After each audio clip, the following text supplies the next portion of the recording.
What's up, everybody? Welcome back to the Boxing Club podcast. I am yours truly, Big Chubs, alongside with my pod mate, Lou Almighty. What's up, baby? What's up, baby? What's up? What's happening? Nothing much, but maybe a lot. Maybe a lot. Who knows? Well, we're starting off this year quick, heavy, strong. Heavy. Super heavy. Heavy, baby. We're right back at it. Why don't you tell the people where we're at, bro? I think you should say it. I think This is a big one. ladies and gentlemen, You gotta leave it to Big Chub, so it's big. we are in Montebello Montebello in the gym in the gym. for one of the biggest up and coming. Promotionals in boxing. Just Right. had a big platform breaking Huge. into the scene. One of the always throwing hot shows, local shows, all of LA. Boom. Ladies and gentlemen, please welcome Marvin and Nathan Rodriguez from Marvnation.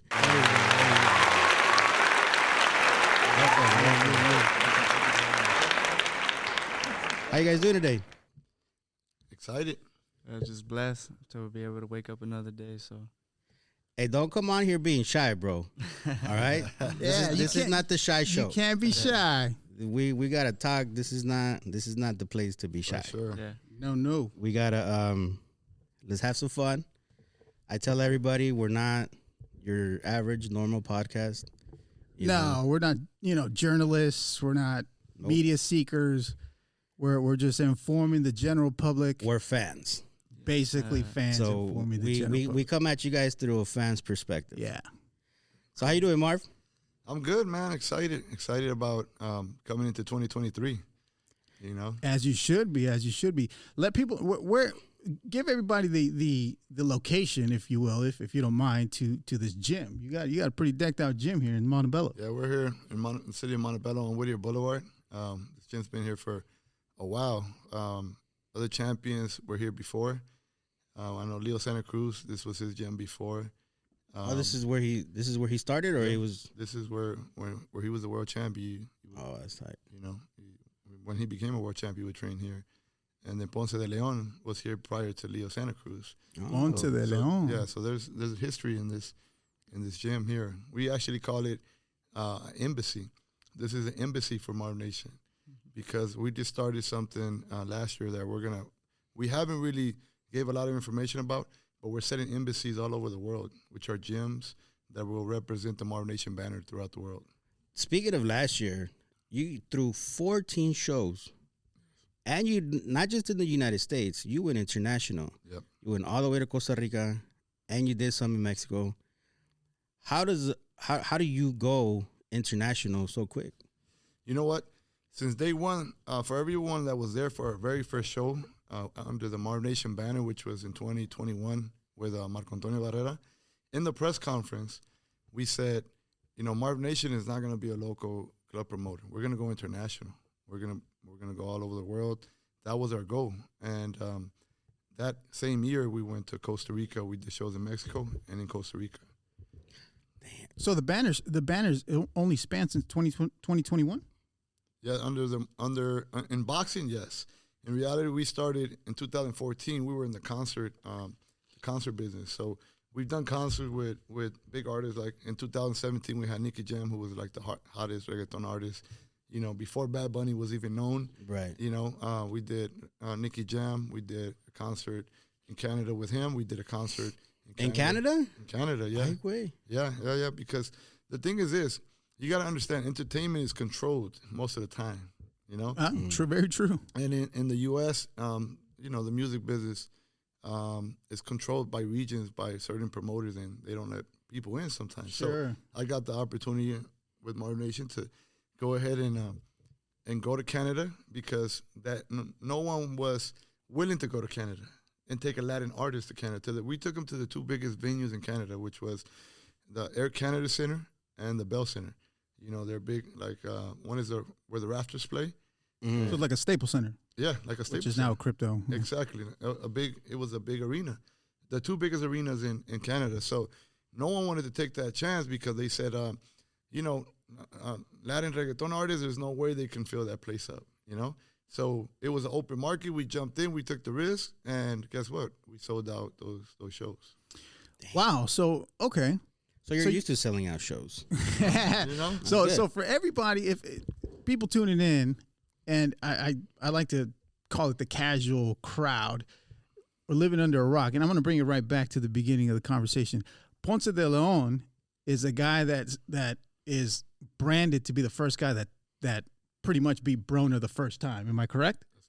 He won. People slayed him as the person that first guy to beat Broner, but didn't get the victory. Right.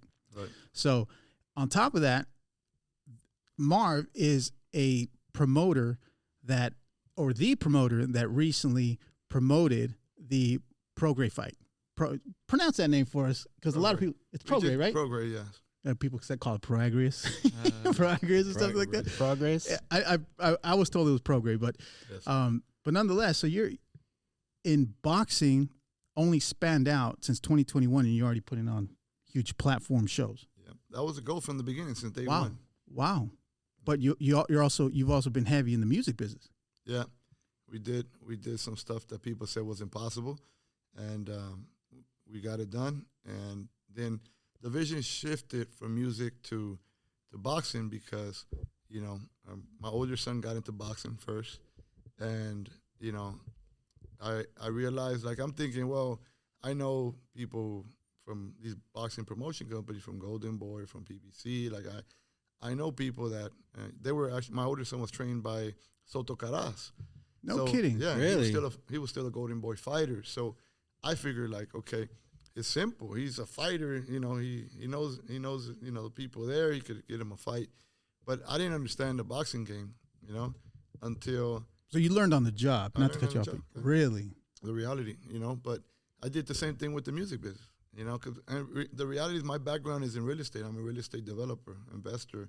Really? Yeah, Really? Yeah, that's my background. I've been doing that for 23 years. But I was just like, you know what? I want to do something different. I want to get out. I want to travel the world. So that's why I got into music. I was just like, real estate allowed me to live my dreams, whatever I wanted to do. So when my son decided to box, all these doors were basically closing in his face. Like, not right now. Go to TJ. Go to Mexico. Get some fights out there, and then you come back.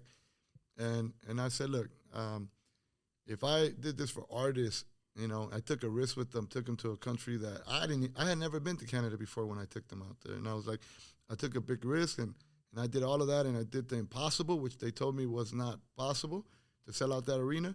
And we did it. I could get myself into boxing and do something to change this. Like, I see a need for a promotion company.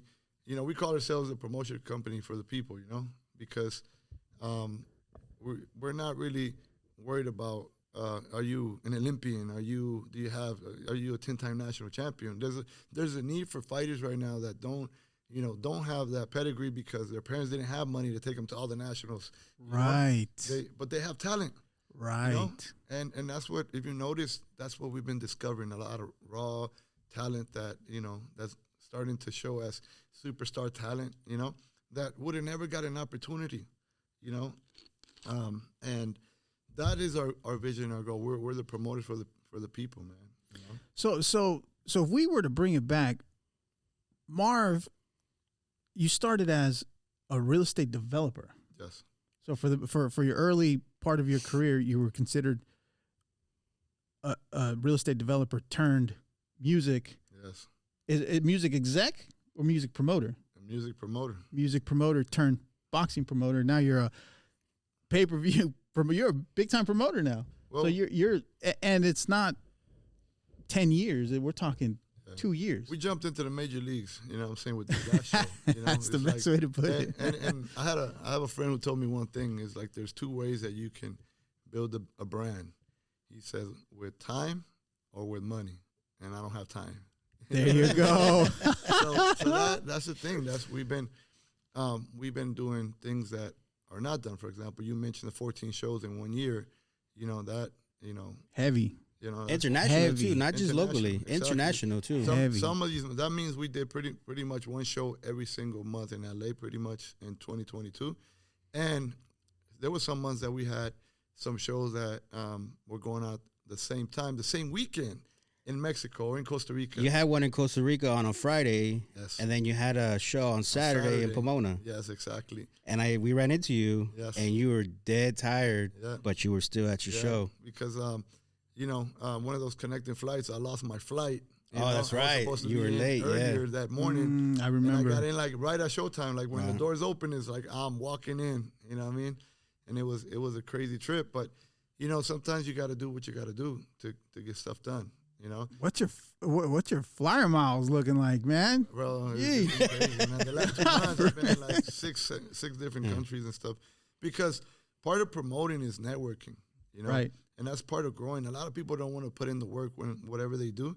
Like, oh no, I'm tired. Oh, I don't want to do this. We've been traveling to all conventions. We've been going to all the activities where, we've been invited to, making presents, building those relationships, because that is the only way that you can make something happen. Building relationships. Exactly. Yeah. Right. And speaking of that, I mentioned to Chubbs, we actually had a great conversation at the Garcia Media that Golden Boy put on at Coach G's gym.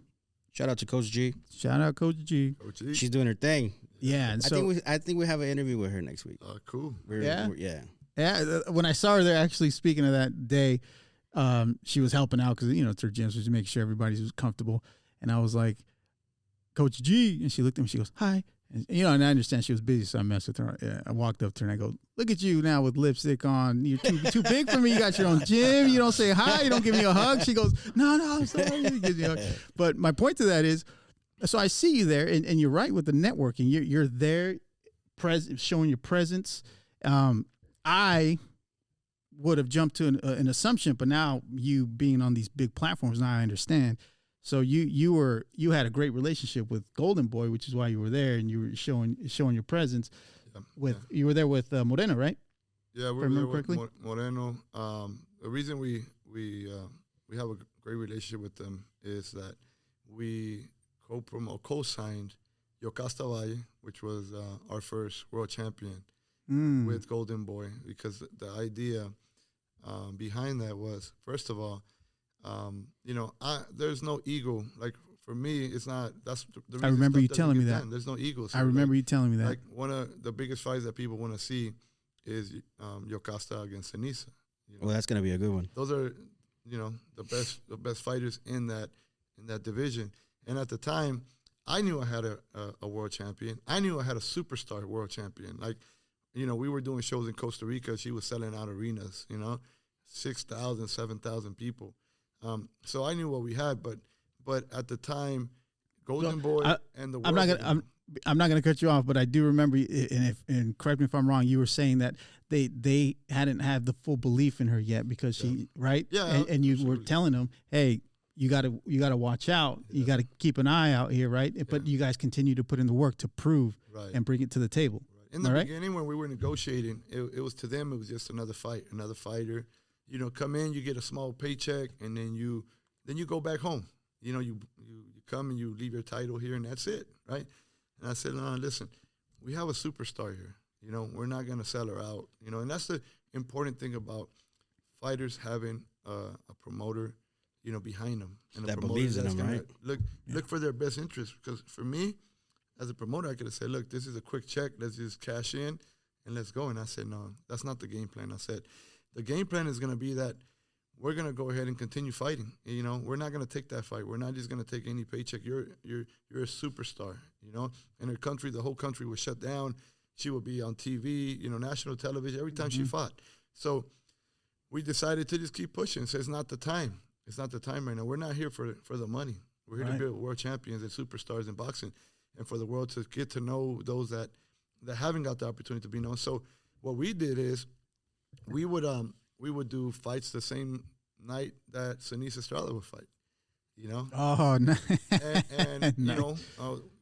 While she was being doing a co-main event fight, we would put Yokasta as a main event fighter, and showing she was selling out arenas, thousands and thousands of people. All present. Strategy. Yeah, and there you go. And even one night I remember it was December. We had an all women's card.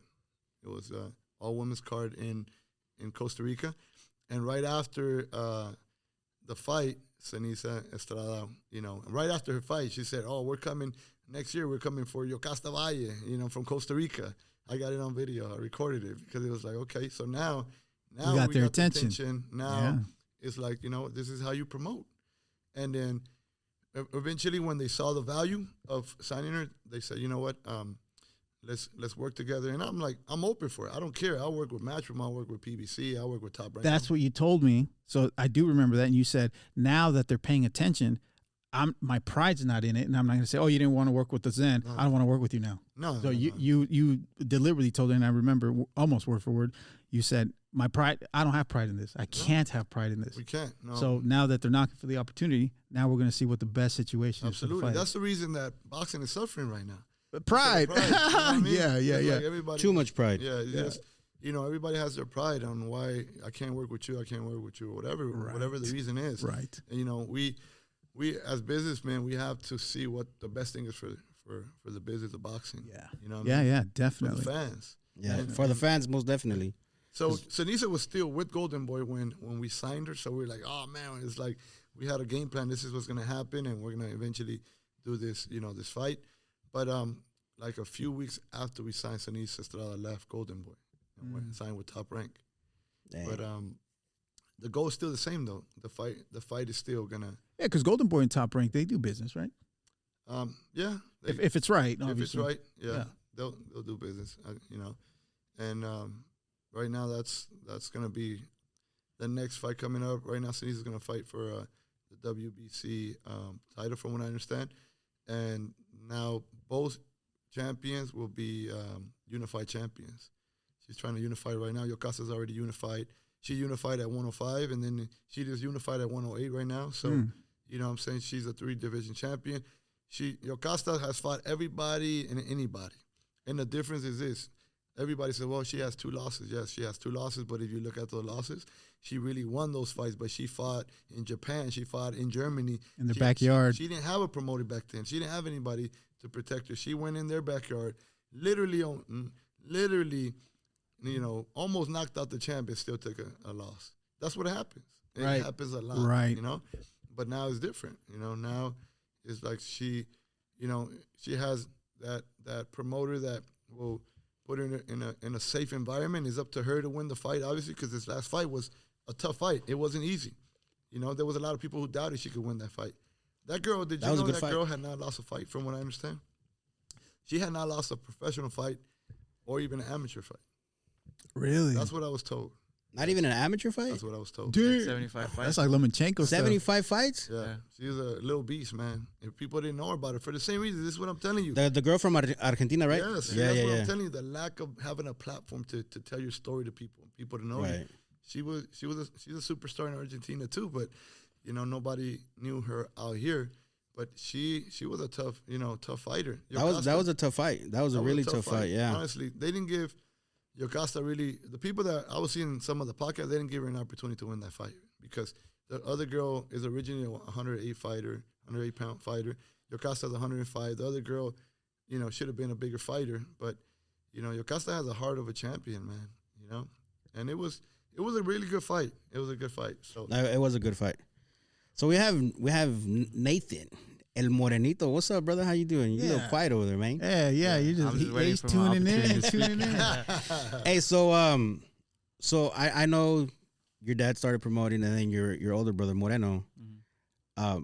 Is that why you got into boxing, or what is it about boxing that you love that made you? Well, how do you know he loves it? Because he's a champion, bro. Don't you see his belt? That's a good point. That's a great point. Nah, yeah, like you said, it all started with my brother. We both grew up playing baseball. And so hold on. Let me cut you off real quick. Speaking of baseball, I've been telling your brother, he has these games on Sundays. And I was like, hey, bro, shoot the invite. I hit dingers. let's go. Yeah, set that up. You know what I mean? I'm actually a coach for my son, so nice. I coach my kids baseball. You used to coach me too. Yeah? Yeah. Coach both my sons, yeah. So, but anyways, I love baseball. Yeah, so we grew up playing baseball, and I think I was about in middle school. And since I've been playing my whole life, like I kind of started falling out of love for the sport. I always like to try new sports. I played basketball, like football for the school and stuff like that, just trying new things. And my brother joined boxing, and at the time I was still playing baseball, but I was like off and on. And I told my parents, you know, like to put me in, and I wanted to try it out, but they're like, nah, like, cause especially since I'm the younger one, you know, they're like, nah, it's dangerous. Baby, gotta man. protect It's the baby. Yeah. So they didn't want to put me in. So after like discussing with them, like I finally got them to be able to put me in to try it out. You know, I really never pictured myself, you know, professional or doing all this. I just wanted to try it out. So I just kept training to try it out.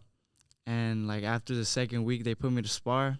And just from there, that's when I fell in love with it, like the So adrenaline rush and stuff like that. So what is it about getting punched in the face that everybody likes? I don't get it. The rush, baby. Yeah, Just not when you're on the receiving end a lot. Like I don't know how to explain it, but it's I just, sparred one time, bro, and I won't do it again. Dude, we sparred. So I actually trained for a long time, for a while, but it's been a minute, right? Mhm. And I used to tell stories to this guy. Oh, you know, this and that and blah, blah, blah. And there was this young kid where we started. We were in this gym, and he was not a pro. He was a full-fledged amateur. He big kid. Like, what 168? Nah, he 160? He was a 154. Nah, man, he was stressing 154. He was, his walk-around weight was about 160. 160, 168, but in shape walk-around, right? Mhm. So being in the game, I'd like to, not see anybody get hurt, but I like to see people. He's an instigator. Yeah, big time. Instigator. Get what you want to, what you see on TV or what you want to do, but actually try it. Mm-hmm. I told him it's not the same as seeing it and doing it. Yeah. Try it. So I excuse me, I forced him to throw on the gear, and then he's like, well, you do it too. That dude whooped both our asses in the same. It was horrible. Same 30 minutes. Yeah, it Beat was, our asses. I only went. I lasted 3 rounds, I think. Yeah, but it was brutal. I mean, and the I dude think he didn't tee off on us or anything, but he's obviously out of shape. I'm out of shape, and the kid is in nice full So he was gonna throw a amateur jab, shape. and I was like, "Oh, let me cover up." Bot right And downstairs. he just dropped, and he hit me right in the stomach. Me sacó el aire, Yeah. and I just, bah! Yeah. And I was like, "Yeah, this is not for me." Everybody's a professional outside the ring, right? Yeah. But Exactly. when you get in the ring, Exactly. Oh, man, That's it was what I horrible. tell him. It's nothing until you do it. You have to do it to understand it. Yeah. And it's the same thing with like what you're saying. You fell in love with it. You have to love the sport because it's a brutal game. Cutting weight. Being on the receiving end of a sparring match where it's just not going. It's not your day. Exactly. Digging deep. People don't realize the mentality, how mental you have to be as far as mental strength. Just for the record, I sparred Morenito. Did you Did you really? really? Yeah, that's why I'm telling you, I understand. Like, it looks easy. I was like, oh, man, this ain't nothing. 30, no, I did good for the first minute and 30 seconds. And after that, I was like, trying He to catch took my over, breath. huh? I was just trying to survive, man. I was moving, But, yeah, it looks easy from when you're, everybody's a professional outside the ring. Oh, man. yeah. But Yeah. once Yeah. you're in the ring, It's like a totally different thing. story. It's Yeah. So you've been on a little terror, bro. You've been doing your thing all last year. Yeah, thanks to my dad, I went pro 2021, and so it was 2 years, and I already have 10 fights. I've been just trying to stay active, get in the rankings, with this WBC. The last fight, I got put in the rankings, so yeah. I'm Talk to us just- about the just belt. blessed. So give us the lowdown on the belt. yeah, man, this belt is beautiful. The Fecker box belt, I believe, the top 20 or 15? It should be top 20. Top 20 20. in the WBC. So it's just awesome, only 2 years professional, and to be able to be in the rankings already. Heck yeah. 18 years old, man. Heck yeah. Just turned 18 August of Yeah. You graduate yet, or you still in Yeah, school? no, I graduated. Is your school's done? Barely No. graduated. He's like, I got a belt already. Yeah. it's- Nah, that's good, bro. But I was fighting professionally when I was in school. I turned pro at 16, so I was Mexico? Mexico and Costa Rica. Yeah. His debut was in Costa Rica. His first fight was in Costa Rica. Really? One of your fights, dude, that to me you look very impressive. I think it was the one in Costa Rica. I was like, man, from the first time I seen you to that fight, I was like, man, like you catch on quick. You're like a sponge, dude. Like you learn quick, and to me, your ring generalship, Generalship. yeah, whatever. Joke. Guys, say wait. Like you just keep getting better, bro. So talk to us about like putting in the work. Describe yourself. Like, how would you see yourself? Because it's, you look at yourself from a certain perspective than what people see. But how would you describe yourself as a fighter? Yeah, well, like you said, I try to learn from every fight, especially my last fight. That guy was a veteran. He's been in, about 4 title fights already. Yeah. So he get a little bit closer to the mic. He had a lot of experience already. So this fight, I wanted to take, to challenge myself and also learn from this fight. I knew it was going to be an easy fight, and I was prepared mentally and physically for the full 8 rounds, and that's what we did, And like you said, like sponge in boxing, you're always learning everything, something new every day. Because some don't learn. No, some don't learn. Some continue to go in there with the same strategy, same mentality, same tactics, and I'm just like, wait, like you're doing the same thing. But you can see, for example, this man he fought, and I say man because he was 27 years old against an 18-year-old. He had over 20 fights. He had 17 victories. You don't see. Tell me how many kids at 18 or even grown men with a 10-0 record, you're gonna match them up against a 17 fight winner. You're gonna give him 13 fights, 8 fights. Yeah, exactly. His last fight was, I think 24-25 fight winner, which was an world champion. That was right here in Pico, right? That was in Pico. Right. We were gonna go to that one, but we had something come up. Yeah, so to where we couldn't make it. So that's the only way that, and this is the truth. Look, I'm gonna share with you some insight. For example, when they first sent me the name, we looked at it as a team and everything. The team, I said obviously I trust in the coaching and everything, and they came back and said, yeah, we'll take this fight, and I really didn't look into it deep enough. I just saw, okay, well. They said, okay, we'll take it, then we'll go with it. But then as I started traveling, I went to Guadalajara. I met up with Marco Antonio Barrera, a legend in boxing. He's a partner of ours in Marvnation, a friend of ours. And, he started asking me about my son, his upcoming fight. And then I mentioned the guy who he was fighting. And he said, whoa, that guy's from Guadalajara. And I know who he is. And he's an ex-world champion, right? I think 2 times, if I'm not mistaken or something. But he was a world champion. And I was like, I didn't know that. He's like, man, are you sure your son is ready for a fight like that? And I was like, yeah, okay, sure. He better be, because we're in it. I met the president, a few days later, I met the president of the WBO. And, we're talking about boxing, and I was talking to him about Nathan. I never mentioned it with my son. I just mentioned to him I have a fighter, that, he's coming up right now in the rankings and stuff, and we want to eventually get him, preparing for maybe a WBO title in the future. Just, and he said, who's he fighting right now? And then I mentioned the name, and the guy came back like, whoa, well, you must really trust your fighter at 18 years old with, he was 8-0 at the time, right? You were 8-0? I think so. He was 8-0, 18 years old. He's like, you must really trust your fighter putting up against that guy. He's a world champion, right? Ex-world champion. I was like, that's the second time. Finally, somebody told me a third time, and I was like, nah, this is a sign, man. I gotta change the fight. So I come to Nathan, and I'm like, you know what, Nate? I'm really thinking about getting you another opponent. I'm thinking about, I was double guessing myself. I'm gonna be honest, because this is my son. Right. I'm a promoter. Safety first on you. Yeah, safety. And he said, look, I don't want any other fight. He's like, if I don't fight him, I'm not gonna fight anybody else. And I was like, whoa, okay. So if it's like that, you're sure about yourself. And I decided with the team, I said, hey, we just got to be 100% sure, because this is a big move. Like, you don't usually they don't test fighters that early on, especially when he's not an Olympic fighter, when he had less than 10 fights. How many amateur fights did you have? Really? Only 9 amateur fights. 9 amateur fights. Not even 10? What? Not even 10 amateur fights. No, exactly. So I wouldn't have guessed. So, no, but he has, look, the only reason I let him go pro at 16 is a couple of things.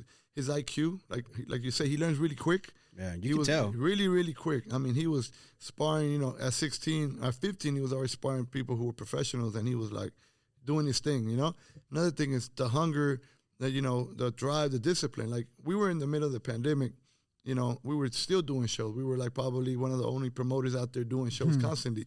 And he kept saying, I want to go pro. And I was like, no, you're too young. And then I would see him in this gym while everybody was at home, eating pizza, all these professional fighters eating pizza and eating whatever they wanted, not working out because there's a pandemic. He was in here working hard every single day. And I was like, whoa, this kid really has a drive. He really wants it. So that's what allowed me to say, you know what? He's hungry. Let's push him and let's go ahead and give him the opportunity. Like we said, Marvnation is is a promotive opportunity. I said, let's go. You know, All right. first fight, he fought a grown man, knocked him out in the first round. You know, a lot of people said that it was set up. It was a setup because it was so quick. One punch and the fight was like over. the common thing. He caught him in a perfect position, knocked the guy out. The second fight, everybody, the first one was set up. The second fight, the guy came out with everything, trying to kill him. You know, another grown man, he fought a guy that was 29 years old. Guy came out swinging with everything. You can see it on YouTube. And, you know, Nathan just calm, collectively, never got crazy. You know, he was calm. He took a shot, and he returned fire, knocked the guy out where he was, like, stiff. Like one of those knockouts where, you know, he was like, comatose. Like, the way he folded him, you can't set that up. Then people were like, oh, man, this is the real deal. Right. You know, he's had 7 knockouts, right? 7? Yeah, 10-0, 7 knockouts. Nice, But man. yeah, I mean, like I said, people, they were doubting in the beginning and stuff like that. And, you know, I used that as motivation. I just kept training hard.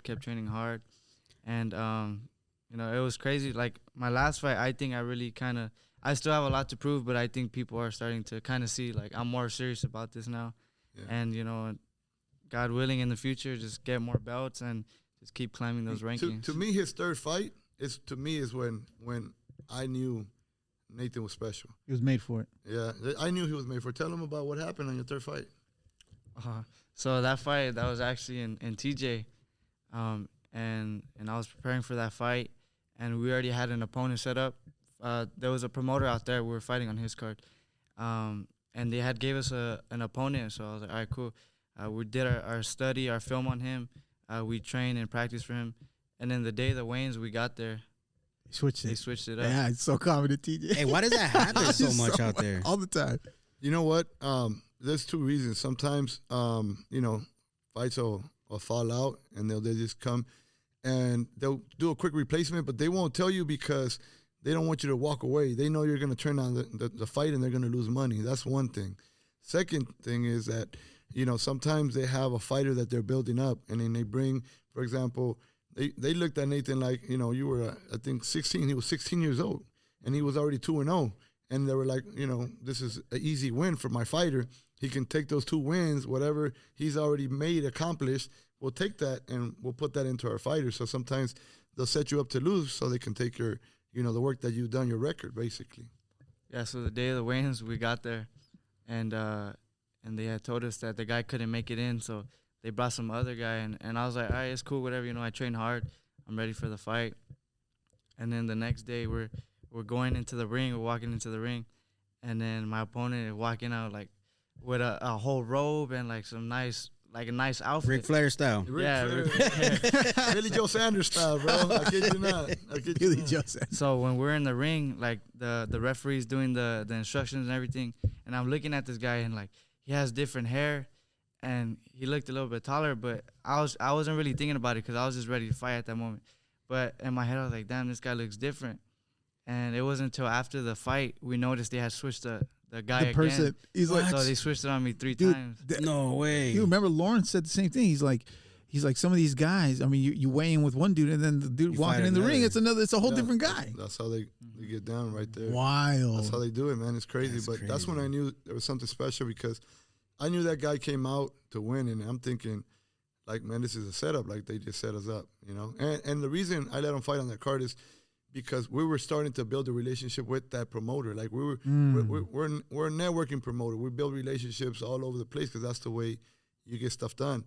And we were starting to build a relationship with him, but that was the last time I've ever talked to him. Yeah, he pulled the rug up front from under you. Fight in the ring after that fight, bro, I was calling him out like, hey, it's me and you now because Ponte los guantes, yeah, bro. but I thought, listen, from the beginning when I saw him come out, I knew that wasn't the fighter, you know. And So in the when he walked out, you right away knew. I right away knew. You were paying attention. I right away knew. But you didn't realize it until he was in the ring. A little bit, but I was more concentrated. You on were the fight. focused. Yeah. Yeah. But I knew we were set up, and I was like, we're not winning this fight. I said, you know what? This was a complete setup. We're not. I said, Nathan's not leaving this fight with a win. Even if he wins the fight, I even thought, They're to gonna be take it honest from with you, him. the commission was involved even in this. You know what I mean? To allow something like that, I figured, hey, That's they got to crazy. be in. Wow. So I'm thinking, Nathan, no matter what he does, he's not going to win this fight. And I'm going to tell you, it was a war. It was a war from the first round. I mean, he obviously controlled all 3 of the rounds. They gave him pretty much. He had pretty much winning the first 3 rounds, but in the fourth, he took a shot, man. They threw an overhand and hit him in the head, and it looked like he wobbled a little bit, you know. And the guy had some power, and I thought Nate was gonna go down. And you know, he took he took 5 shots after that, and he missed all 5 of them. Even though Nate was hurt, he was still moving and dodging and all over the place. And the guy missed the shots, and then Nate came back around and almost knocked the guy out. Like, he took control of the fight. So for me, that was just like, first of all, I was trying to control my blood pressure. That's the first thing, you know what I mean? You know, that was the first thing I was trying to do. But the second thing I was looking at is like, you know, man, we got a true champion here, because he had to pull everything he had to win that fight. And when it went to decision, they gave him the decision. I was shocked. I was like, really? Like, wow. You know, even the commission couldn't deny that, you know, that he won this fight, even though they did everything. Everything was against him, and he still won, you know? So you're a natural.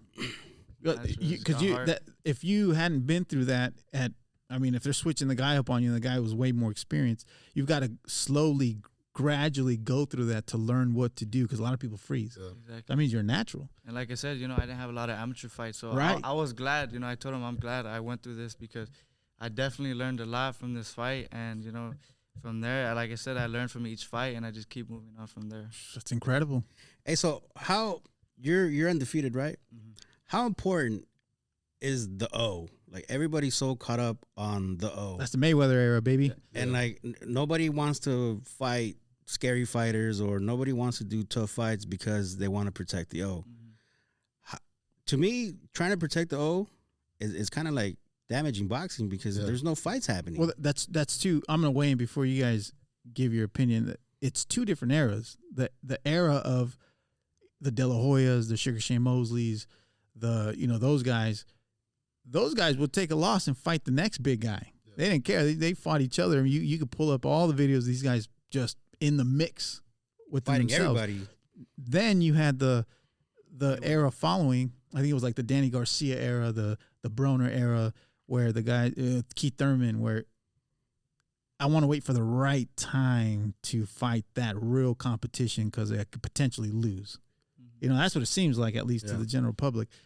What's your take on that, Marv? Look, I think, like you said, Mayweather started an era, right? But I think it's slowly coming to an end. Yeah. I think that now we're starting to see a lot of bigger fights. And I don't think right now, I mean, that was an issue that everybody was scared to take a loss. I think that it's starting to shift, and I think Marvnation is going to make a change in that. You know what I mean? Good. Like, we're looking to put on the biggest fights, and you know, we had the number 1 and the number 2, something that is, you know, unheard of right now in boxing. You know what I mean? Right. But I think, honestly, it was a stronghold at a certain point. I think it's starting to move. Like, right now, there's talks about the Ryan Garcia fight with Tank. Well, Tank. It's a done deal, right? Right. They just have to get past their I'll believe it when I see it. When I see it in the fight, you know what I mean? But I mean, so many things could happen, you know. But, true. But you know, I mean, everybody believed Errol Spence and Crawford were gonna fight. So you know, I was one of them. Then you start running. But that's where we're starting to see a sign like it's starting to change. I think the biggest problem, going back to what we said earlier, is really promoters not getting along. Yeah. You know, that's the big problem right now. I don't think it's about the O anymore. I think it's about networks. It's not. It's a little bit with pride, but more of network issues. Like Money Network, or just network in general? Like oh, well, you're on the zone. You're a DAZN fighter, and then you can't fight on ESPN or ESPN. Oh, got it. Or Showtime. I think that's the biggest problem right now, because, you know, obviously, for example, the Charlo Munguia fight, one of the issues is there's DAZN, and then you have Showtime. BBC. Yeah, you have Showtime. So, you know, that's one of the things that are going to keep you from doing that fight. You know, the Ryan Garcia, Tank Davis, it took a lot to get it done. They had to go sit down, and, you know, it went back and forth, and there was talks about it, and then it fell out, and then going back. So that's really, once we learn how to overcome those things, that's when you're going to get some of the biggest fights. And that's the thing with Marvnation. We're here. Our thing is, look, we want to be a promotion company that can bring all the fights. It doesn't matter. We can cross-promote. We can co-promote. We can, you know, work with different networks. You know, we don't want to be in a position where we have to be exclusive with anybody. You know, we want to be able to make the biggest fights happen. It doesn't matter who you're with. That's how we plan And that's how it on should helping be. the boxing game. That's how it should be. And that's what's gonna set you apart from everybody else, right? Because you're willing to work with everybody. Exactly. That's what's going to set us apart in reality. You know, for example, there's a recent tweet that went out with, you know, Regis and Teofimo, right? Teofimo Oh, they're going back and forth on social media right now, but, right? you know, it's like what they're saying. For example, Teofimo was saying something about, you know, Probellum not being able to work with Top Rank, and we know that there was a statement put out there that Top Rank wouldn't work with Probellum, you know, and there's a lot of that going on right now. So that could stop that fight from truly happening, because there's no communication, you don't negotiate, you don't get to a deal, you know.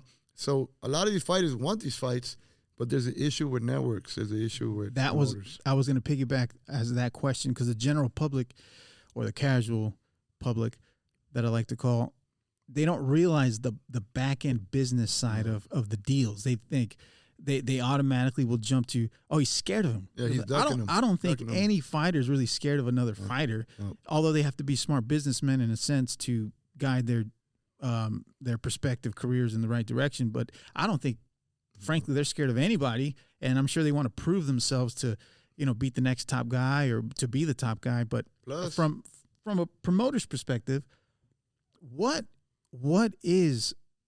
are the steps or what are the hurdles you have to go through to get a deal done with two big name fighters? first of all, there has to be a good relationship with the promoter.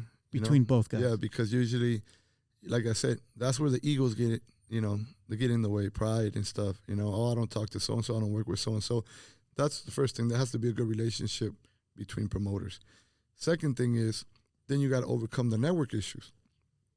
Because, you know, can the networks agree to a split? Can the network or what network is the fight going to be on? And those are the biggest challenges in boxing. So you're saying, like, for example, say Chubbs was on PBC. Well, actually, I would be on PBC. Shut up. And Chubbs was on, like, say Marvnation. So say right on Marvnation. No. So let's say that. So let's say Chubbs was on Marvnation and I was on PBC. That's one question no person asks from the back end is, so we're both fighting. You're undefeated. You're huge. I'm undefeated. Well, stay undefeated, baby. And I'm huge. So what name is going to be and what network is the TV going to be on to watch us fight? Exactly. Those are the problems. Think about that. Nobody thinks about that. They don't understand that. That's truly, like, when you mention about the O's, I think that's starting, like, fighters now, they want the big fights. Everybody's calling each other out. Yeah. And they're not ducking. It's just that it's a promotional problem. You know, it's like an issue where, well, I have an exclusive deal with this company, and now, you know, I can't go and take this fight over there because they're having an exclusive deal with another company. And now they're like, who's he going to fight on? What network is he going to? So once there's a solution for that, then we could see all the big fights. Like, you know, Charlo Munguia has been talked about, you know. Who do you got in that fight? Oh, man. Híjole. You know, I'm going to have to go with Munguia. What? Yeah. I'm going to have to go with Munguia. You know? I cried a little bit. I'm a gigantic Charlo fan. Yeah, it's ridiculous. Giant. It's ridiculous. I'm borderline biased. Look, and look, and I'm gonna tell you this. I was gonna say that would be a tough fight. It could go any side. I was gonna say it could be 50-50. It could be any side, right? But the thing is this: the reason I say Munguia is because to me, Munguia seems a more disciplined, focused fighter. The Charlo's got too much drama going on right now. But that only started when Eric took over, right? Eric kind of got him focused. Yeah. To me. You know, he's a completely different fighter. Yeah, he's a different fighter. I mean, different fighter. From what I understand, he's got a place up in Big Bear because he wants to focus. And, like, he's taking his career serious and he's training. And we know the Charlos, they got a lot of drama going on. Right? Always. And drama is going to be the difference, you know, because when you can't focus, that can definitely be the difference. I think, and this is my opinion, that they're driven by that. They are not themselves wholly or as a whole if they don't have that fire of drama. They want to be pissed off because they want that. I think that's what drives them to train harder because you can't deny that they're not hard workers. Look, it could make you or break you though, and it depends what kind of drama. See, the thing is, different dramas all the time. And see, for example, I've been a guy who's been driven by drama all my life. Like I can deal with it, you know. But there's certain things like I realized in my life, I thought I was unbreakable, but you know, I had situations, maybe like family situations, where I'm like, man, that really took the air out of me. That situation, like, yeah, when I face other drama, you know, financial crisis, you know, this problem, business problems, is like, all right, I like it. Come on, I've always said I like a challenge. I'm a person who never give up. But you'll find out in life that there's certain dramas when you think you're unbreakable, will break you. Oh yeah, will break you. And it's like the punch you don't see coming. That's gonna get you. So you know, it's like you think they're driving off, and it's cool, but there may be one situation where you make the difference, and especially when you start having, you know, relationship problems with spouses, when you start having relationship problems with your kids or family, that's when it's gonna start to break you. And we're starting to see a lot of that. Like right now, we all know Gervonta is a top dog. You know, but we don't know who's gonna jump in that ring tonight, right? He fights tonight, yeah. So we don't know who we're gonna see in that ring because mentally, I'm telling you, did he look normal to you? No, he didn't. Right? He didn't. He's off. He's off. He's off. Well, obviously, bro, he went through. Listen, besides going through an arrest, besides going through a major drama with your partner, you know, he had to deal with all the drama from the media. You know, that went out and you can tell his which is draining. You saw his social media that said, "Hey, I don't even want to fight no more."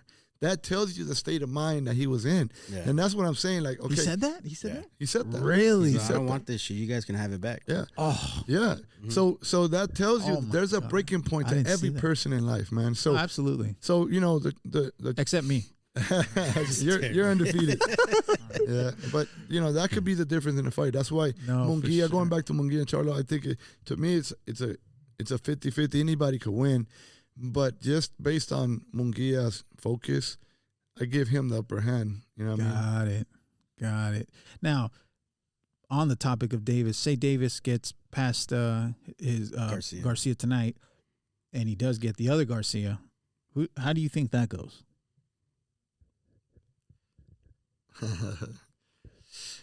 I've been telling people I think Tank will win that fight. Yeah? Yeah. What about you, Nate? I don't know. That's a 50-50 fight. Is it? If Ryan uses his distance well and his speed, I think he has a power to knock out Tank, but also Tank has a power. They can knock out each other. They have both. Yeah. It's going to be a chess match. Who's faster, Tank or Ryan? Ryan's faster. Ryan's faster. To me, I think it's a 50-50 fight also. You know, I believe that the only reason I say Tank is because I mean, Ryan, he's a great fighter. I don't take nothing away from him, but you know, unless he proves us different, the Campbell fight really, you know, showed he can get touched. That he can get touched and he has a soft spot, you know. And that punch from Tank, I don't think he's getting up the same way. So it's just look, I take nothing away from Ryan Garcia. He's an amazing fighter. You know what I'm saying? He has a chance to win that fight. I think it's a 50-50 chance that 50-50 fight also. But I think it's just like when everybody was pumping up Rollies, you know, I told everybody, we were at a watch party. We did a watch party, and I told everybody, you know, Tank is going to knock him out. Everybody like, oh, no, Rollies. And I told everybody, Tank is like a Deontay Wilder. All he needs is one punch and the game is over. Just to be perfect. Just like Leo Santa Cruz. Leo Santa Cruz was winning the fight. One punch and he got put to sleep. So I'm thinking this. The reason I say Tank is because Ryan's defense has to be 100% the whole time. Because if he got dropped by Campbell, who really is not, you know, a power puncher, and you know, a punch from Gervonta could knock him out. Yeah. Now, you know, he has the speed, he has skill, he has a lot that can help him win the fight. He's tall. Yes. He has the advantage, you know, as far as the height advantage, the speed, no doubt. But ultimately, the thing is like it could come down to one punch and the fight could be over. Right. You know? Just like Rolly. Yep. Yeah. Just like Rolly. And Rolly was winning the fight, too. Who do you got officially Tank and Ryan? I don't know, bro. I change my mind every week. I honestly do. I see Ryan, I was like, oh, dude, this look good. And then I see Tank, and I was like, oh, man, like, Because they were showing both. I think it was. Yeah, but you can't compare their fights. It's a different fight. It's a different style. It's a different day. To me, I think Tank takes it. Yeah? Yeah. You know, I want to lean towards Tank, but I have to be biased because, again, From Goosen. you know, Tank Goose, baby. So I have to be biased. Look, and the thing is this. I mean, sometimes, for example, And if you ask me, I would want Ryan Garcia to win. well, not only If you that, ask me that, you know? Right, I want right. him to win the fight.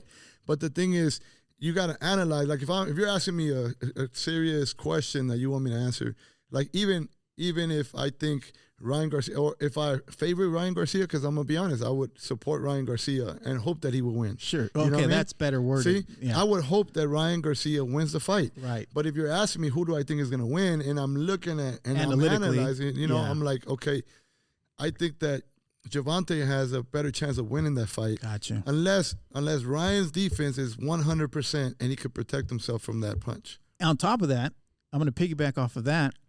I think, and coming from personally knowing Joe Goosen, I think Joe Goosen can get him to the parts that he has the ability to get to that he has not gotten to. Yes. If that makes any sense. Yeah. Because Joe is, I don't know if you know him personally, Joe Goosen No, I is a don't. no bullshit, Yeah. push forward kind of guy. Yeah. He's not there to, you know. So I'm Fiddle hoping around. I'm hoping that Ryan can prove me wrong, you know? Yeah. But That's see, better word. That's yeah, what I want to say I'm too. hoping he because proves me the wrong. only reason I give Gervonta that credit is because he's proven me He's wrong. yes. For example, when he fought Mario Barrios, I thought Mario Barrios had a really good chance of winning that The fight. size. Me too. I really thought he was going to win because of I lost the size, bet. the weight advantage, everything. Yeah. And he proved me wrong. I was Yeah. going for Mario Barrios to win that fight, and he proved me wrong. With Leo Santa Cruz was winning the fight. So then by the Roddy fight, I became a believer of Gervonta. Like, now this guy's a real deal. Like this for guy. me, it was Pitbull because he was hurt and it showed that he Exactly. can use his wheels and Yes. he's got angles And he started fighting backwards. Yeah, too, and I was which like, was crazy. Yeah. and everyone said that this dude is a forward fighter. He can't fight backwards. I said we haven't seen that yet. Yeah. You're not going to see it because he doesn't do it. And in that fight, I was like, Yeah, exactly. that So- guy can do it. so- and well, So Gervonta, he earned my respect on that one. That's why I would say I gave him the advantage. But like I said, I'm a Ryan Garcia supporter, man. I would love to see him win. You know, yeah, I've No, seen for his sure. fights, and it's like, you know what, I want everybody to be successful. I want the kid to be successful. I want him to be a world champ. But obviously, that's a tough match, and we got to be. very tough. But I at the end of the day, whoever wins, the fans are going to win. If fans The wanted fans- that fans fight, will win. Yeah, I the can't fans wait will to. win, I'm going to absolutely. throw a party for that fight. Absolutely, You know what I mean? absolutely. And I commend them both for taking the risk. They both believe they're the best. They did it. They signed. I know you say we're going to believe it when we see it, but they took the leap.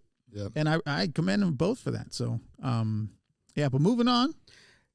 Right What do here, you- we like to play a little game. All right. We like to look. It's called 12 rounds of verses.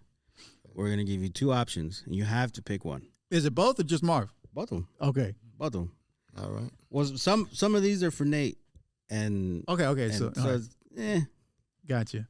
All right, wings. Oh, you got to Or pick. So tacos. you have to pick one or the other. You can't choose both. yeah. and you can't not pick. Yeah. Oh, So wings or tacos. tacos, Yeah, tacos, All right, good. Pizza or burgers. pizza, pizza. Like father, like son. huh? Hey. The beach or the mountains. the beach, Yeah, the beach. The beef. Okay. Sports cars or luxury cars. I'd say Get closer. Get closer. sports cars. sports car. Yeah. Damn, yeah. Like what five. kind? Porsche? You know what? One of my favorites. I was looking to buy a Lamborghini, right? And, What? And Which one? The Lamborghini. Anyone that I like, anyone that The Aventador. I connect with, There you go. And then it's funny because I was shopping for one, and then one day I walked into a BMW dealer. I don't like BMWs, never have. You know what I'm saying? But Yeah, I'm not a big I fan. saw the i8 and I fell in love with it, and I those purchased are- the i8. Those are And dope. Oh, you have an i8? yeah, I had one for 3 years. I sold it already because the convertible. Oh, came electric, out. right? Yeah, well, no, it's electric and gas. That's what I loved about it because Ah. it runs off. It's electric, but if you run out of electricity, you shift into gas, and you don't have to stop. You keep going. Oh. So I fell in love with that car. But yeah, I'm a sports car. Yeah, type of person. Sports guy. Mexico or Costa Rica? Mexico. Chavez or Canelo? Híjole. Which Chavez, bro? I'm just kidding. I know, right? That's I not would even a say- He question. always gets me for that. I'm gonna start putting It's not even senior. a question, man. Hey, man, that's kind of tough. I would say Canelo.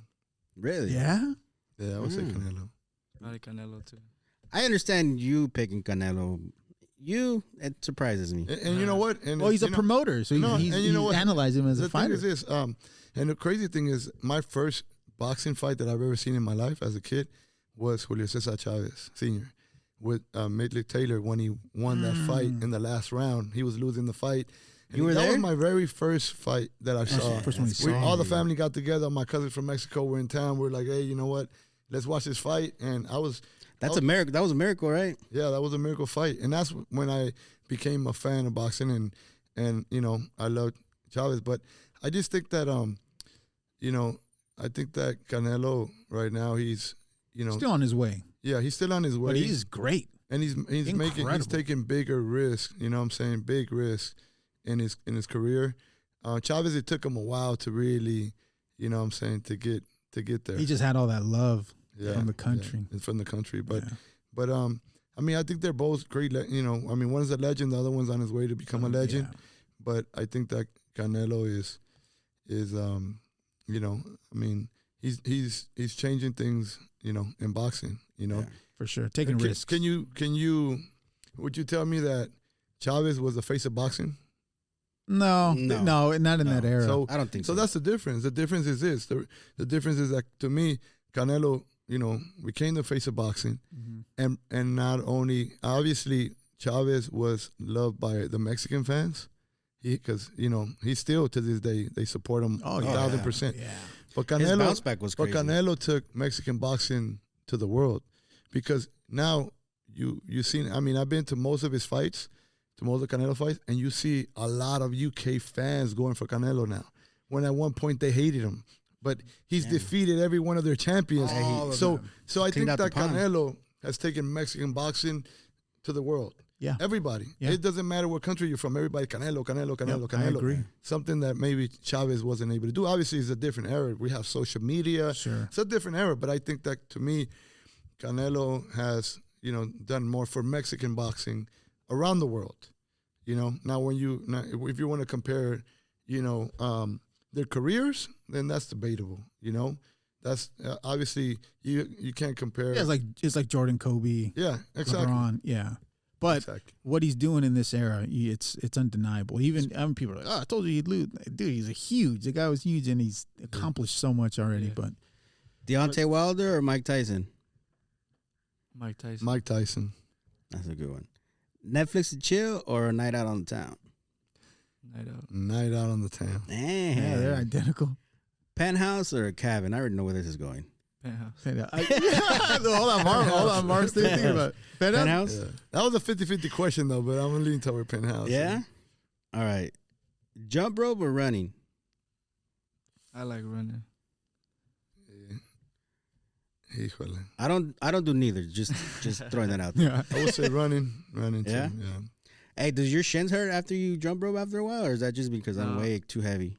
I mean, sometimes, yeah, but Dude, I used to get shin splints. for running, yeah. Time or money? Time. But what's the question? Time or money? What? Yeah, like you rather have more time Oh. or you rather have more money? I'd rather have more time. More time? Yeah. Yeah. You say time too? Yeah. Okay. Yeah. I never mind that. Here's the last one. Sunrise or sunset, and why? Sunrise. Why? You start the day early instead of I Sunset. don't know. Why? Sunrise. I don't know. Sunset, because I'm not a morning person. You know, I'm not a morning person. And to be honest with you, you know, like I get energized off the sun. You know what I'm saying? So to me, the sunset is important, because especially the longer it goes. Like right now, I'm suffering because the days are shorter. Yeah. You know, the sun isn't out that long. So to me, I value the sunset, because when it's starting to set, it's like that's the end of my day pretty much. Right. You know? You're I'm winding down. Winding down. So I love it when the sun sets like 7, 8 o'clock. Oh, I love those days, you know. But I'm not a morning person, you know. I'm gonna be honest. So that concludes our 12 rounds of verses. Now, I want to take it back to last year. How was it building Yokasta and you know, taking her and elevating her to the next level?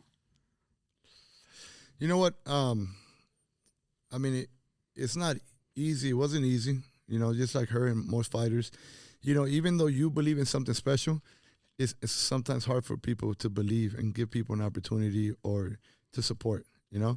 But what does make it easy is just when you have a fighter that has hunger, a desire.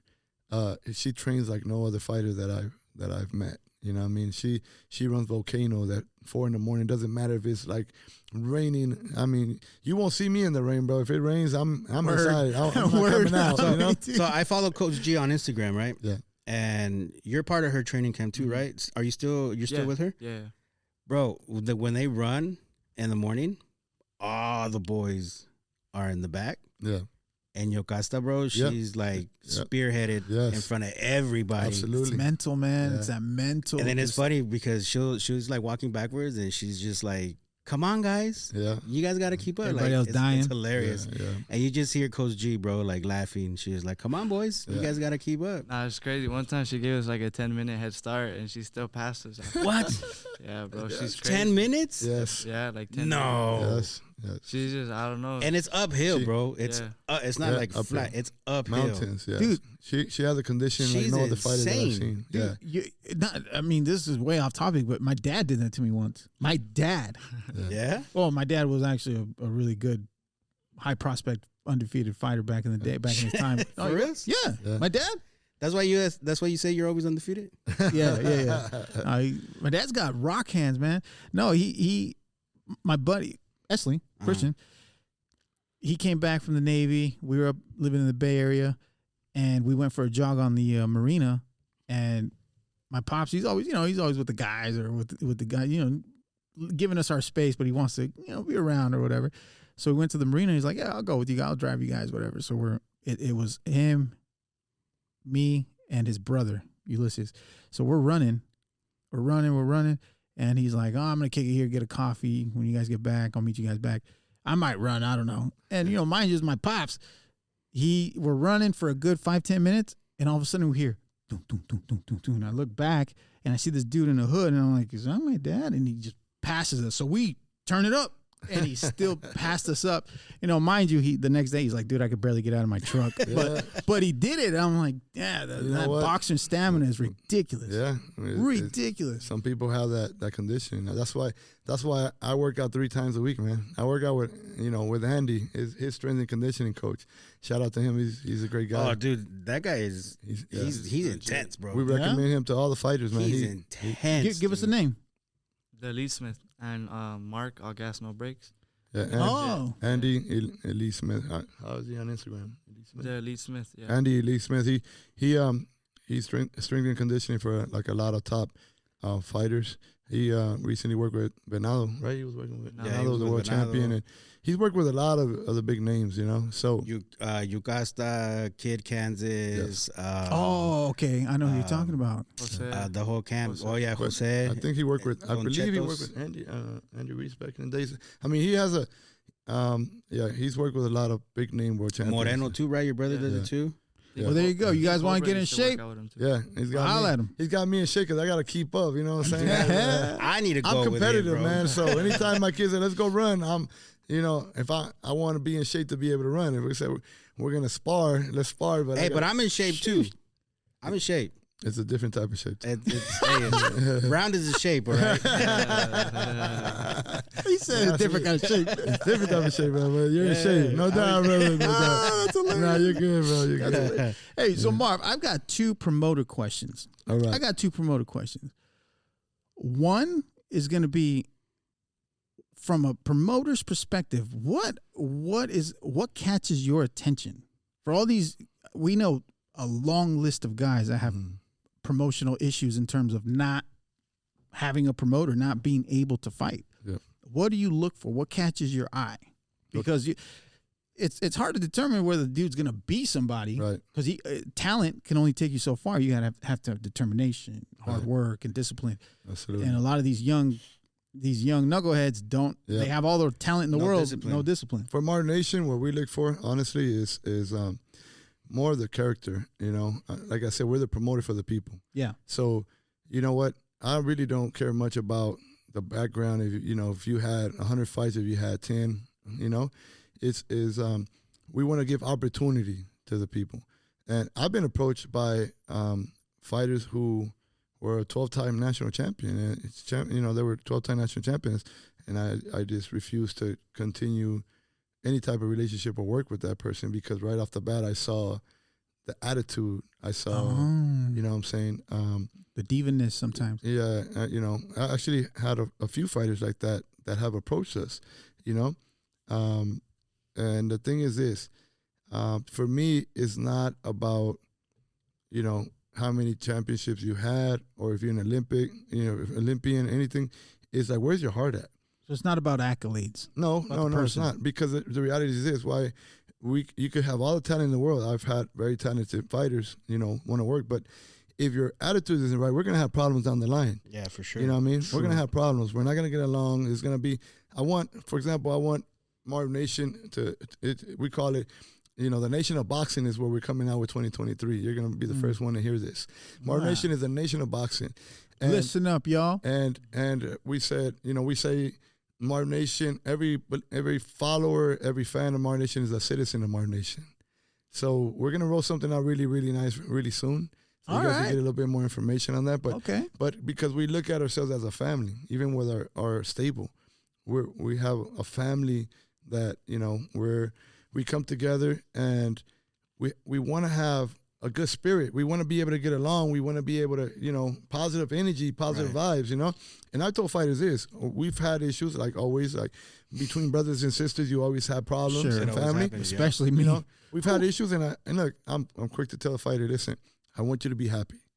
You know, if your happiness is not here, I'm not going to make you, you know, have a hard, you know, even if you're still signed with me 3 years, whatever it is, I want you to be happy. I want a good environment. Right. So if we're going to sign somebody, what I'm looking for is, you know, obviously, you know, they got to be talented, but besides that, what's going to draw me is your story, who you are.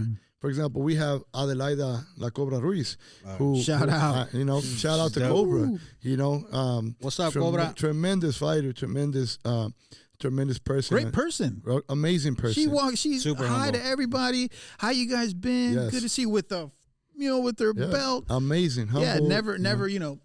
Yes. I don't want a picture. You know. And when we met. She doesn't say no to nobody. Nobody. When we met, you know, her story is that, you know, she was a good amateur fighter, but she pulled away. Obviously, she had kids. She went through her things in life, and she wanted to come back.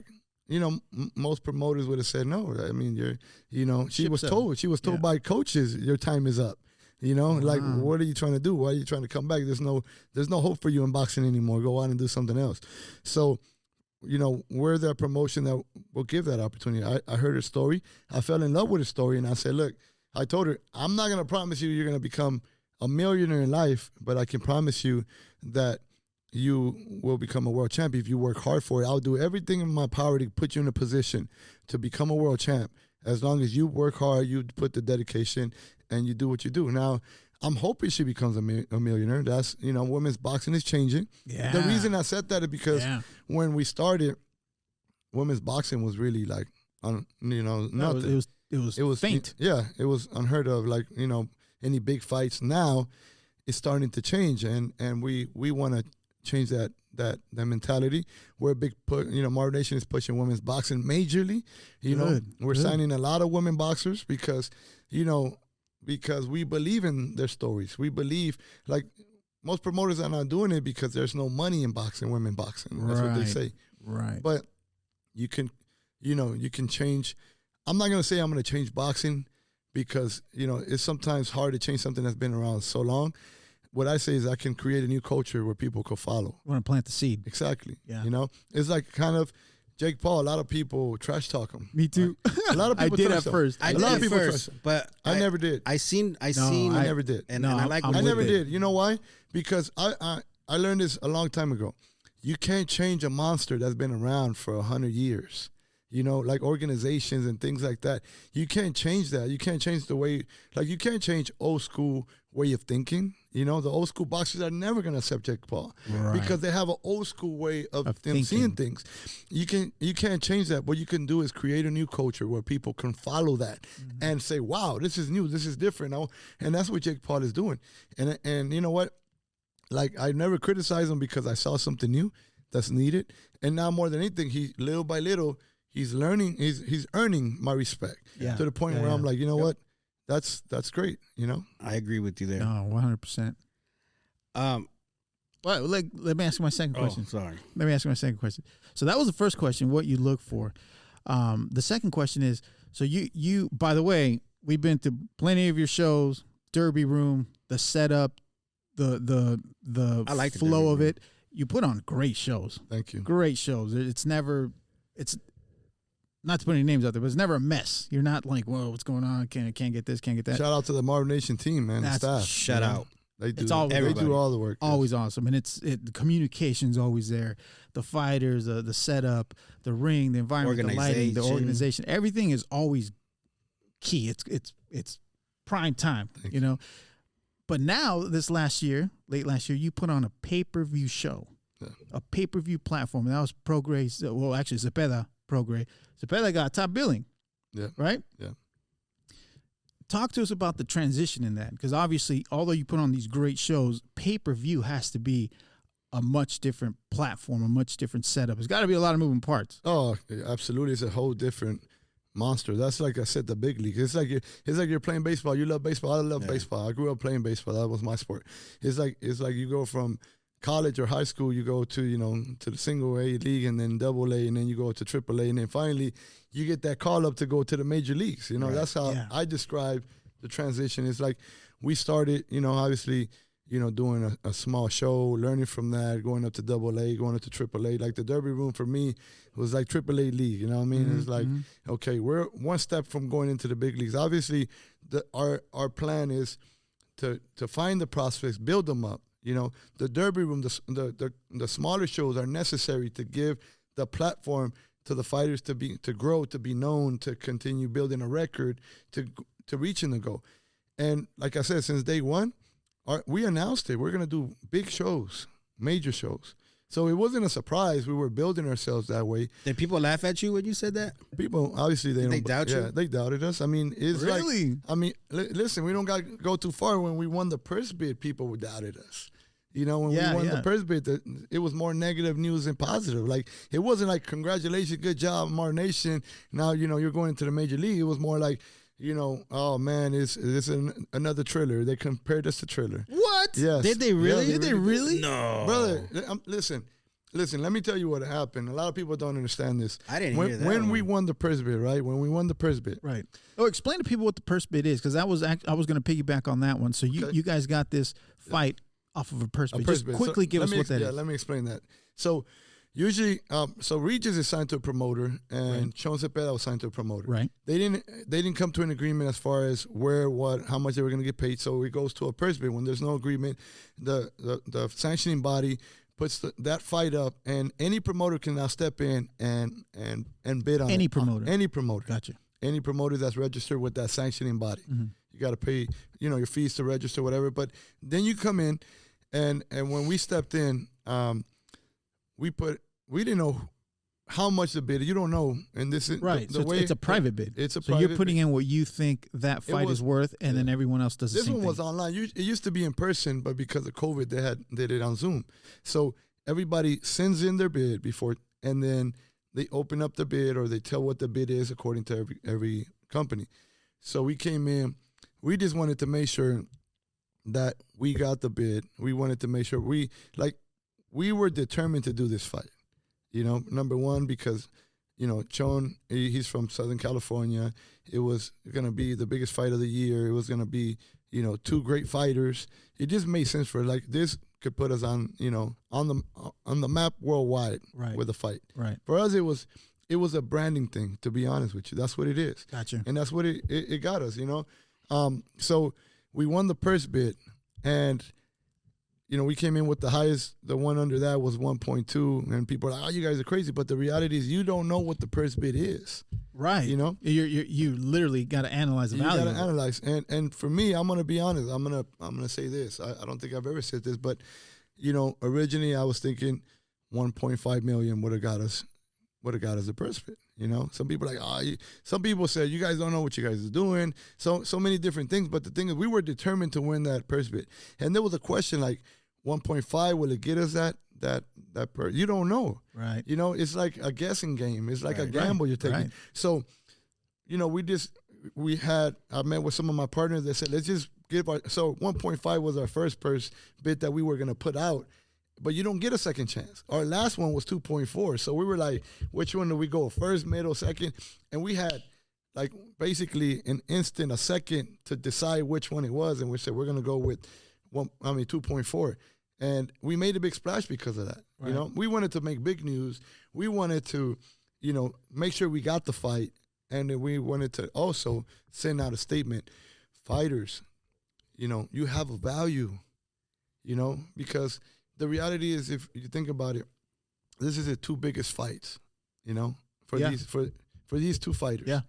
And the last purse bid below us was 1.2 million. That's 600,000 apiece. Yeah. When you subtract sanctioning fees, when you subtract taxes, manager fees, when you subtract everything else, the fighters would end up with less than $300,000.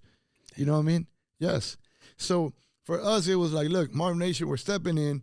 We're gonna value you guys as fighters, because we sat down and we believe that Regis was worth at least $1 million. Chon, in this point of his career, was worth at least $1 million. And that's why we came in with a bid above $2 million.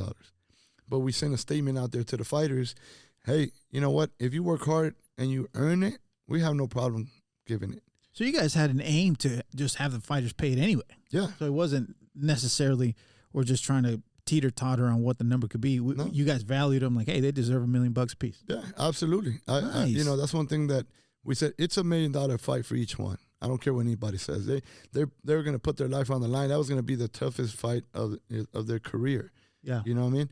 So, and that's what we want people to understand. And I want to put this out there because we've taken a lot of criticism too. We've done that in terms of what? For example, certain things, like we have certain prospects that are coming up, and there's been some talk. Fans are hard, man. They're tough, bro. They're boxing tough. Fans are freaking brutal. Yeah, they're brutal, bro. Brutal. And sometimes they don't understand the business. That's why it's a good thing that you're asking the questions. Exactly. Because, for example, we have some fighters that are up-and-coming prospects that, we're helping them get to the rankings. We're helping them get to a position where they can fight for world titles and start earning big checks. But people say, well, you need to start paying these fighters. But they're not in a position to get paid yet. You got to work hard. You got to get there, especially when you talk about women's boxing. Women's boxing, bro, a women's world championship fight, usually the going pay is, $8,000 to $12,000 to $15,000 for a women's world championship fight. Oh my gosh. You know what I mean? And what people don't realize, that's not much for training camp and supplements and diets. And see, we've taken, obviously we got to be able to stay afloat and compete also with the market or whatever. Of course. But, we taking criticism from fans like, oh man, I guess, it's public record of what fighters get paid. And they say, hey, you need to pay the fighters. It's because you got to understand, we're building. Marvnation wants you to get paid. If you don't make money right now, it's because, he's fought for $1,000 before. You know what I mean? But if, obviously his checks are growing because he's growing and fan base, right. He's growing, and, right. And other fighters, the same thing. You have to understand it has to be, for example, Yokasta Valle, a world champ, there was times where, she got a minimum check of $1,000, $2,000, $3,000. Her last fight, she made $100,000. Yeah. You know what I mean? What a change. So we're working, and we get backlash. We get criticized. Oh, you need to pay this fighter. You need to pay that fighter. Understand, we want them to make that money, but you can't pay a fighter when, number one, the fans have to know that they're blaming us, but you have a part to do with it. For example, Jay Paul could walk in and have one fight and make $1 million and everybody's mad at him, or make $10 million. Right. Yeah. Everybody's mad at him because he made more money than a world champion that's been in business. But don't be mad at him. He did something right. He had the fan base, and the fans, shout out to his fans that support him to be in that position to do that. So the fans sometimes come and give the promoters heat, like, oh, you need to pay them $100,000, $1 million. We'll pay them, but you guys as fans need to make that happen too. Right. That was one of the support. Let me buy the fight, buy the merch, buy the tickets, show up. Exactly. Because the fighters got to put asses in seats, right? Yeah, we take the heat. Let me put the heat on the fans now. They're not gonna like this, but you know what? Listen, with me, you get what you get. I'm level, like I'm a level guy. I'll tell you the truth. I won't lie to you, And a lot of people might not like me in the future for that, but I'm going to speak the truth. For example, the fans. I'm going to throw it back at the fans right now. You know what? I know a lot of people saw the fight, but a lot of people saw it on Fire Sticks and, you know what I'm saying, the bootleg version. The bootleg version. And then the thing is this. They get upset at fighters at promoters because we're not paying the fighters. But when you do that, you're taking money from you're stealing revenue. Yeah, stealing revenue where the pay-per-views don't make sense. And you can't do another pay-per-view and survive and continue to bleed that way. You can't. Right. As a business, we got to be smart too. If a fighter is building his fan base, and me personally as a promoter, this is what I think. You earned it, you deserve it, we're going to pay you. Right. We're not going to take nothing from you. But if the fan base is not there, that's what's going to determine really the revenue that's coming in. Right. And there's so much we can do. There's so much we could bleed out before we go out of business. Exactly. No, you still have. It's still a business. It's still a business. You still have to make your return, and I think that's another topic that a lot of the casual fan base doesn't understand, that the money just doesn't appear there. It's got to be generated. It's got to be generated. It's got to be generated through buying the ticket, buying the pay-per-view, buying the merch, showing up and supporting. A 100,000 seat arena, you better have 100,000 people sitting there. Especially with a promoter who doesn't have a network yet. Now, 2023, that's going to change. When you have a network, it's a lot easier because you get a budget. You get $2 million to put on this fight. Now you got a budget where you can go out and do stuff like that. Right. So they got to understand we've been growing fast. We've been doing stuff that is unheard of for a promoter, in 2 years. I got a call from somebody. We did a show in co-promotion with Golden Boy in Costa Rica, with our star, Yokasta Valle. I want to talk about that card too. It was on the zone. And I got a call from somebody saying, hey, you know what? Shout out to Marvnation, to the work you guys doing. I've never seen a co-promotion, on a big platform like the zone, where the smaller co-promoter had all 5 fights. His fighters were all 5 fights on that card. I've never seen that happen before. You know what I mean? And that's a testament to what we're doing, how we're building. But I believe, and mark my words, we're actually in negotiation now. 2023, we will have a platform. In terms of a network? A network, yes. Really? Oh, that's good. Yes, 2023. We're already in negotiations because that's something that we need to get to the next level. But guess what?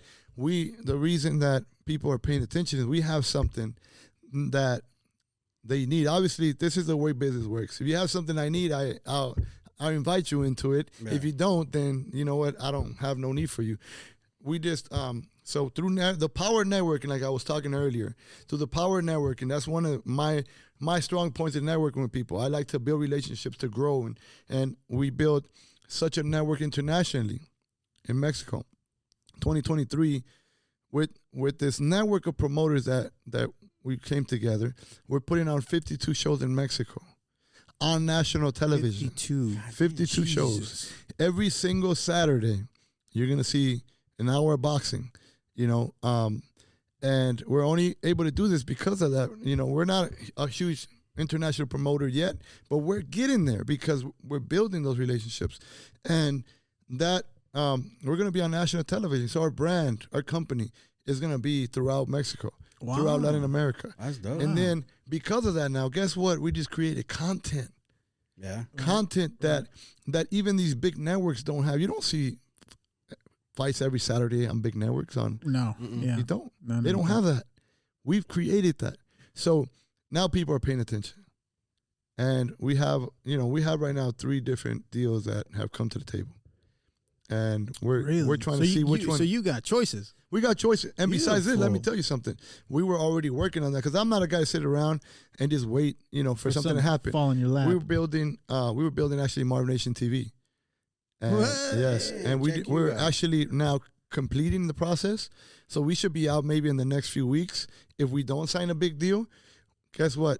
You do it yourself. We'll do it ourselves. Oh, and beautiful. guess what big platforms need? Networks. They need content. Content. We have that. Yeah. So we could put our own content, our own network, and really not ask anything from anybody. Right. So Everything's in house. that's what I'm saying about creating new culture.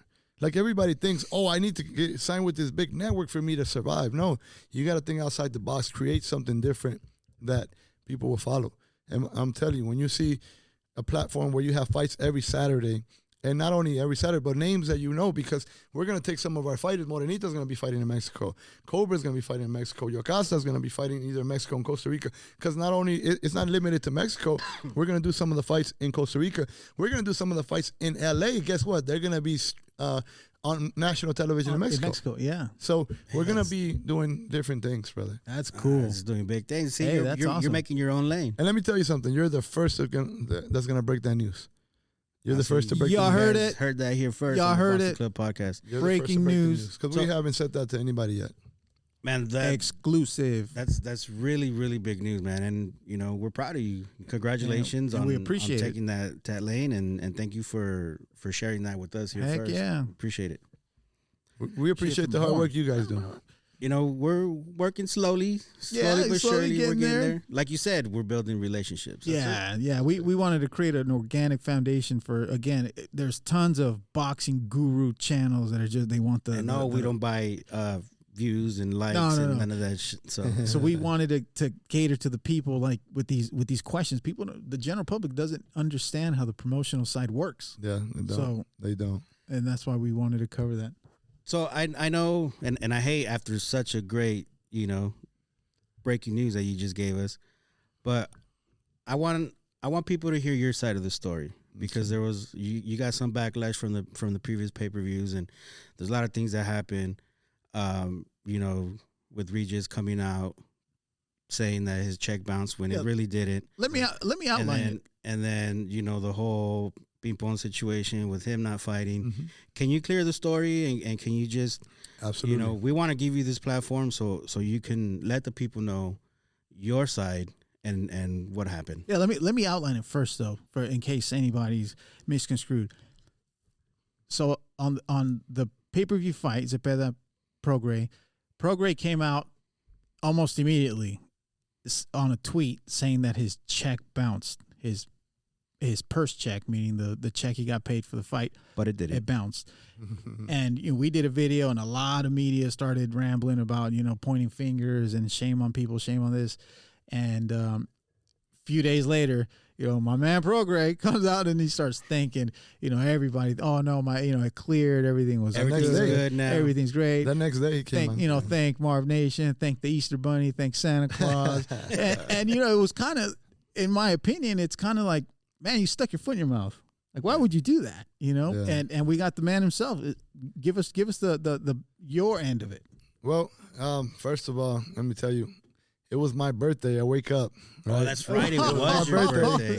I'm thinking That's right. I'm gonna see some birthday greetings right there. I wake up. First thing I always do is look at my phone, and then I see the tweet, and I'm like, what in the world? What happened? Obviously, I knew from the beginning that it wasn't true, because we made sure that, we had the money to do it. This is one thing that I said from the beginning. I said, if we don't have the money to do it, I will cancel the show, because I'm not going to burn myself. I'm in it for the long haul. Mm-hmm. And if the money wasn't there, I have no problem saying, you know what, guys, we're going to have to cancel, postpone the fight. And not only that, but the WC did a great job of making sure that we secured their fighters. The WBC? The WBC and the California State Commission, they wanted to make sure they verified. Because obviously there's been some some events that happened in the past that where fighters didn't get paid, you know. But not on that level. It can't be on that stage. Yeah, big money. Really? Big money. Really? Yeah, and the crazy thing is it had just happened recently, like right before our show. You know what I'm saying? Really? Yeah, there was a big amount, huge amount that was owed still that was not paid. So, you know, eventually I believe it got cleared up, you know, but it took a long time to get it cleared up. But they just wanted to make sure that it didn't happen. And you know what?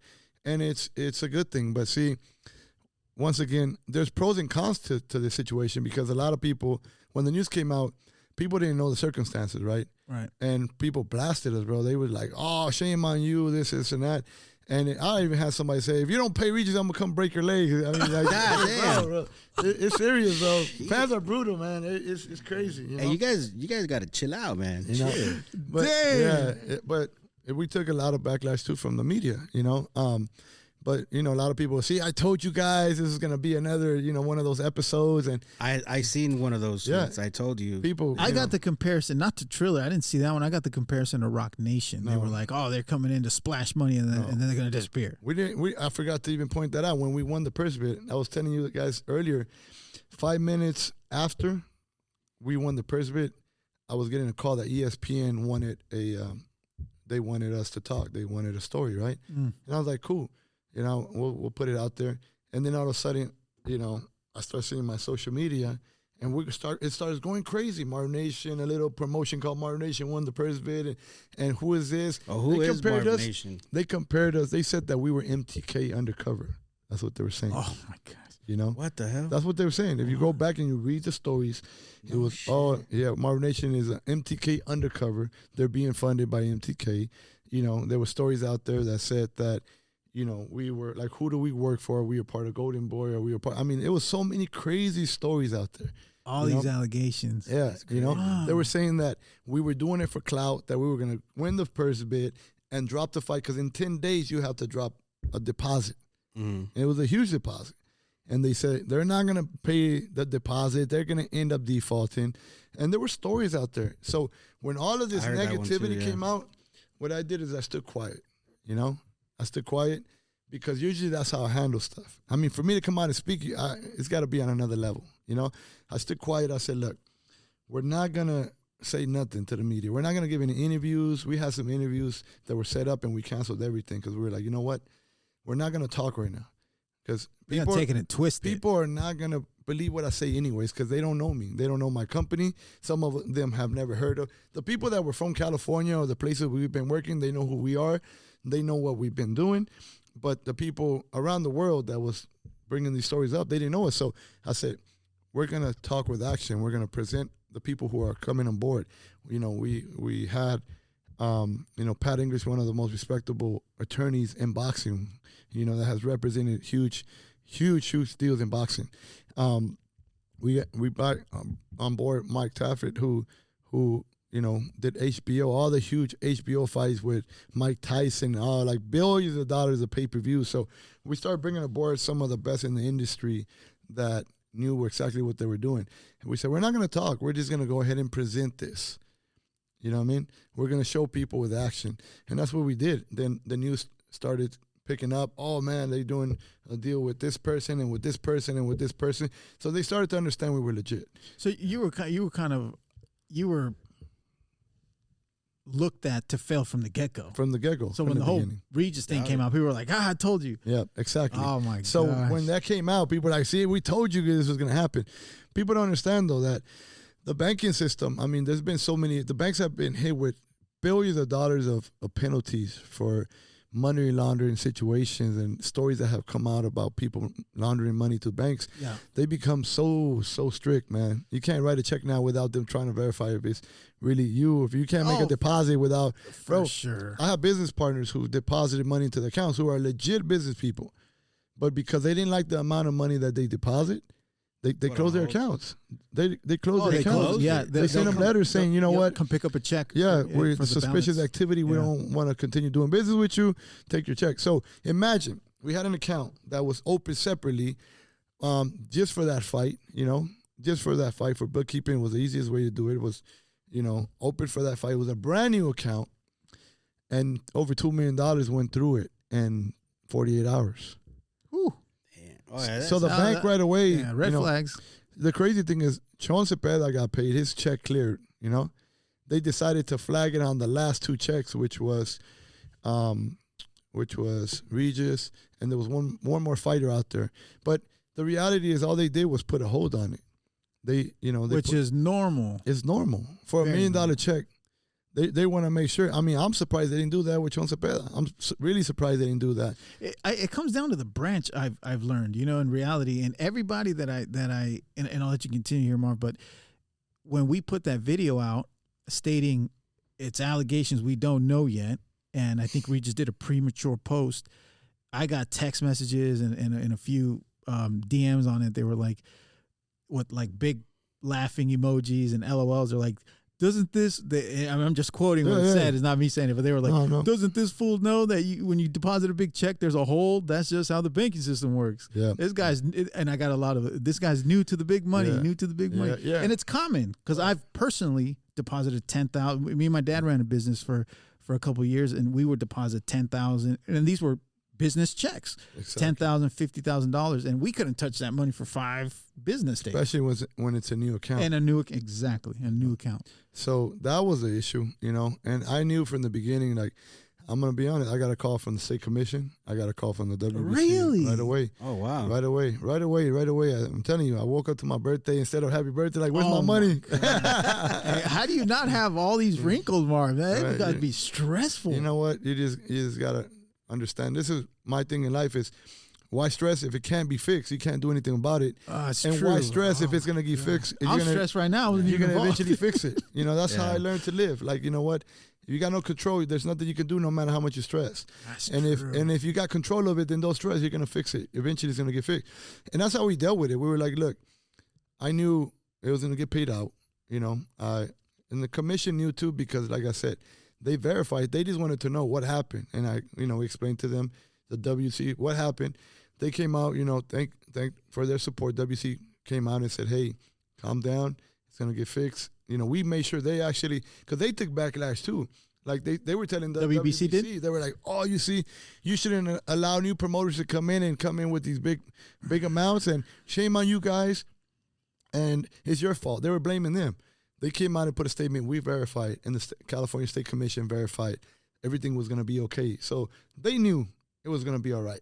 Yeah. We explained to them, it's the bank. It's not, has nothing to do with us. They understood, but they took backlash. And then there was even comments. That's why, see, fans are brutal and they don't understand. Brutal. Look, they were telling the WBC, you shouldn't allow new promoters to come in. You guys should make them put all this money into escrow and, things that seem logical, right? But you don't understand. You hurt the business by doing that. Because, yes, there's going to be some people that are going to come in and maybe burn some people and damage something. It's happened. Mm-hmm. But then you keep all the new blood from coming in, because now you're putting, mandates on a new promotion company that doesn't apply to the bigger promotion company. So essentially we're monopolized. Exactly. Yeah. It's against the law. Right. And fans don't understand that. If they do that, then they need to do that with every single fight. Yeah. And the big promotion company, they don't work that way. Nobody, obviously they're not going to want to do that. Right. So you're going to hurt the business, So, the WBC, they obviously told people that it was going to be okay. The California Commission, and it got fixed within 4 hours. The money was released. Yeah, because he dropped the video like a day or two later. The next day, Thanks the next so morning, much, everybody. The next morning, he put a video out. Did Regis reach out to you first, or did he punch that? He just punched that thing out. He just went out on social media. You know what? Everybody deals with things differently, Regis. Man. You know what I mean? Emotional. Emotional. Yeah. Everybody deals with it differently. I'm gonna say, I wasn't happy the way it was handled. Sure, but you know what? Pissed. But I also understand everybody. I mean, probably the best thing to have done is call us. Hey, what's up with the check? And we tell you we don't got the money. Then that's the logical thing. That's what I thought too.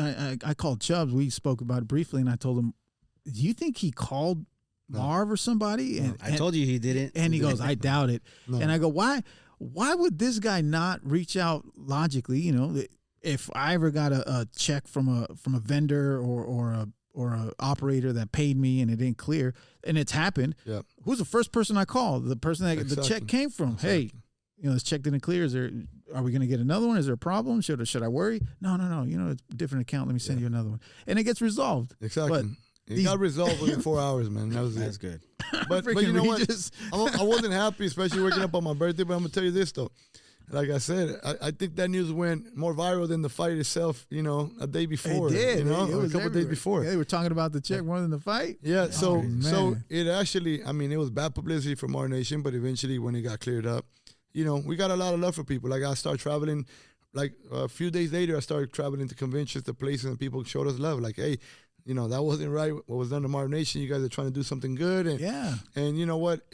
We got that support from people because of that. And it also, people got to see, what, we're here to do good. We're not here to hurt anybody in boxing, man. Yeah, good. Well, I'm glad it all resolved. It got resolved in the proper way, and nobody got, like I said, when he pulled out, and I didn't drop the second video because I'm like, man, I'm just gonna add salt to the name, but I pre-made a video where I'm like, come on, Regis, Jesus, first you're talking all this stuff, and now you're thanking everybody and the freaking Easter Bunny too. You know what? We're Regis. I could say he's very verbal too. Yeah, that's just the way he is. You know what I mean? He's no filter, and you know what? It's like that's who he is. I can respect him because that's his nature, But he's a humble guy. I think, obviously he took a lot of backlash after that because, people were like, oh, it's your fault. You jumped the gun. Yeah, he deserves it. But you know what? I'm going to tell you, to me, he's still a good guy. Like, for me, I will work with him again in the future. If he called you tomorrow, you say, let's do it? Yeah, I will work. Like I said, there's no ego. This guy has no pride, man. You know what? The reality is... I'd have been like, fuck up. No, just kidding. The reality is, to me, he carried himself very well against, John Cepeda. Like, he showed a lot of humbleness. He never trash talked. You know what I'm saying? Like, he to me, he earned my respect from that point. Okay. You know what I mean?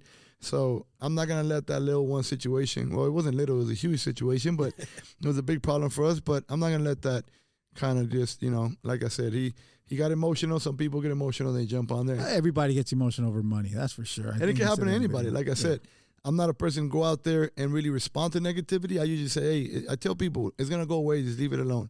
But that's why I said I can understand there's moments. Yeah. I had my social media team start jumping on there and blasting back to the media. You know what I mean? Yeah. I gave them the green light. Obviously, it has to go through me first. I said, you know what? Let's do it. What do you think about this? Should we respond? Okay, let's do it. Why? Because, things need to change. The media needs to understand too. And I don't have a problem calling somebody out, especially if they're going to call me out. Yeah. Like, you know what? You have to do your due diligence. It's called reporting. You have to report. Yeah. Not just one side, two sides. There's two sides to a story. And I don't have a problem if we did something wrong, put us on full blast. Let the world know. But I respect, shout out to Supreme Boxing.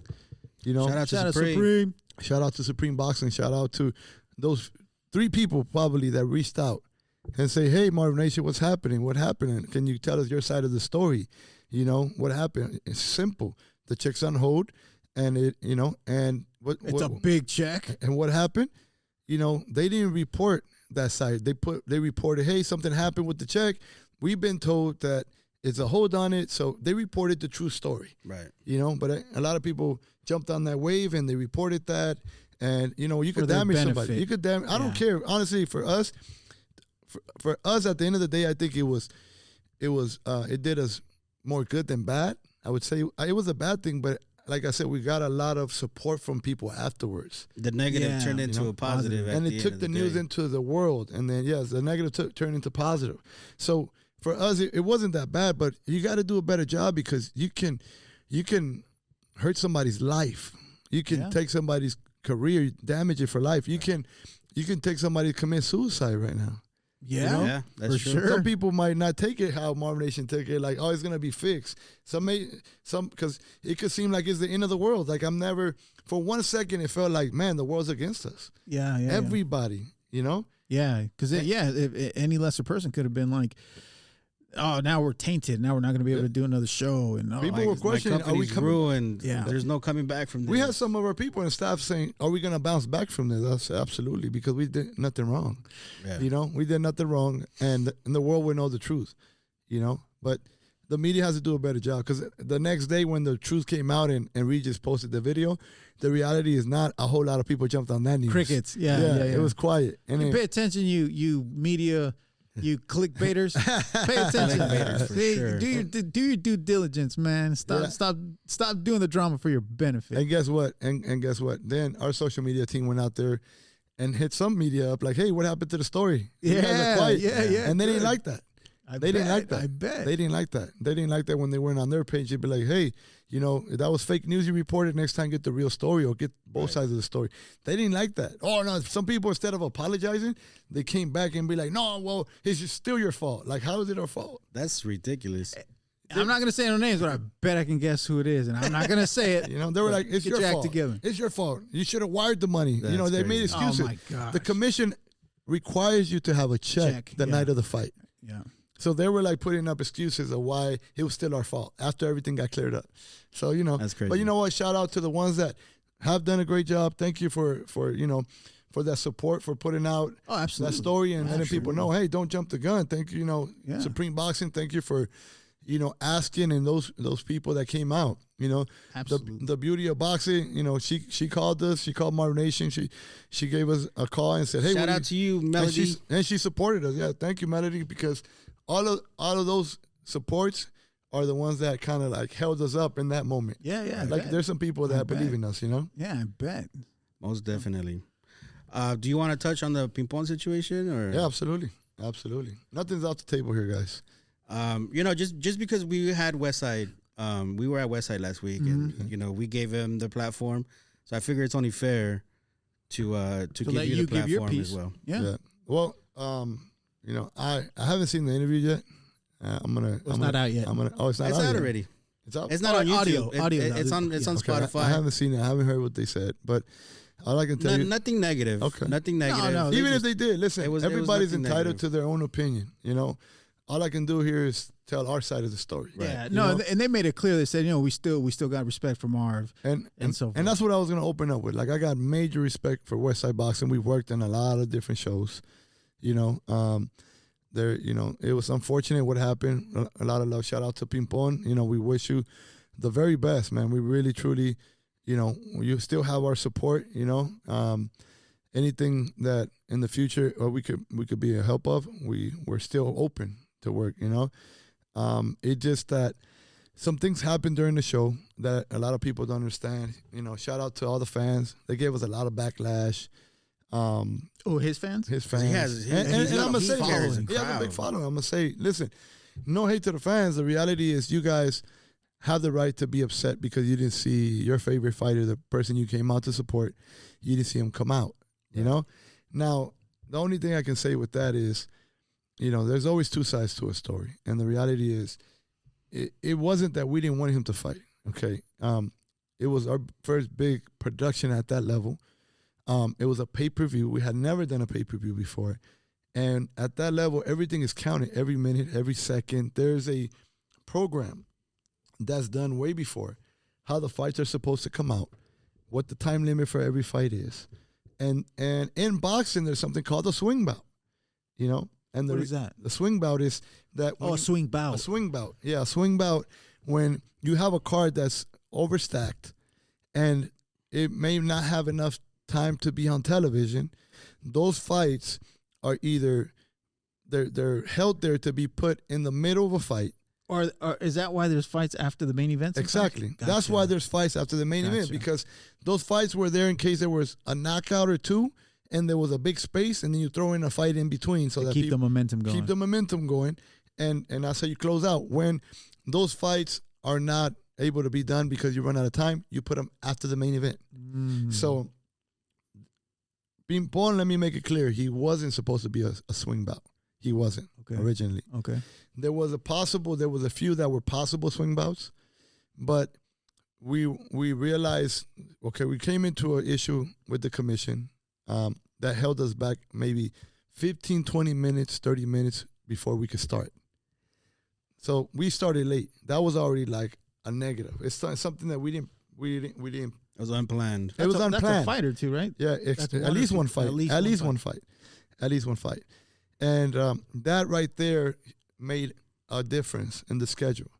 So now we're trying to ad-lib or make changes as far as, we were hoping. What we did is we changed the schedule really quick, hoping that we could get some first-round knockouts or, some of the fighters that were like KO artists that we expected them to get a knockout soon. Like the Vargas brothers. Yeah, Those are knockout artists right there. We had Eric Priest, who another Oh, one. my man Eric Priest. Shout out. Austin Brooks, who he's known for knocking guys out too. So they're really strong fighters. So we made a change where we put them ahead to knock. Hopefully get a knockout. I mean, obviously in boxing you don't know, but they got power. We put the fighters that we believed were most likely to get a knockout to be able to make up the space that we lost. Right. Okay. And we set up, we had a plan for that. Pimpon was supposed to fight. The reality is this. I stepped out. I went upstairs to meet some people, right? We had a lot of people that were coming into the show. So I was meeting people like left and right. In that when I left, there was also like another break. I don't know what happened because I wasn't there. I was at the top. And I just got a message from my staff saying, hey, the next fight hasn't came out, and they stopped the fight. It's been like 15 minutes or so. So we lost some time there. So now it's hurting everything. So at that point, the people that were running the production, they made a decision.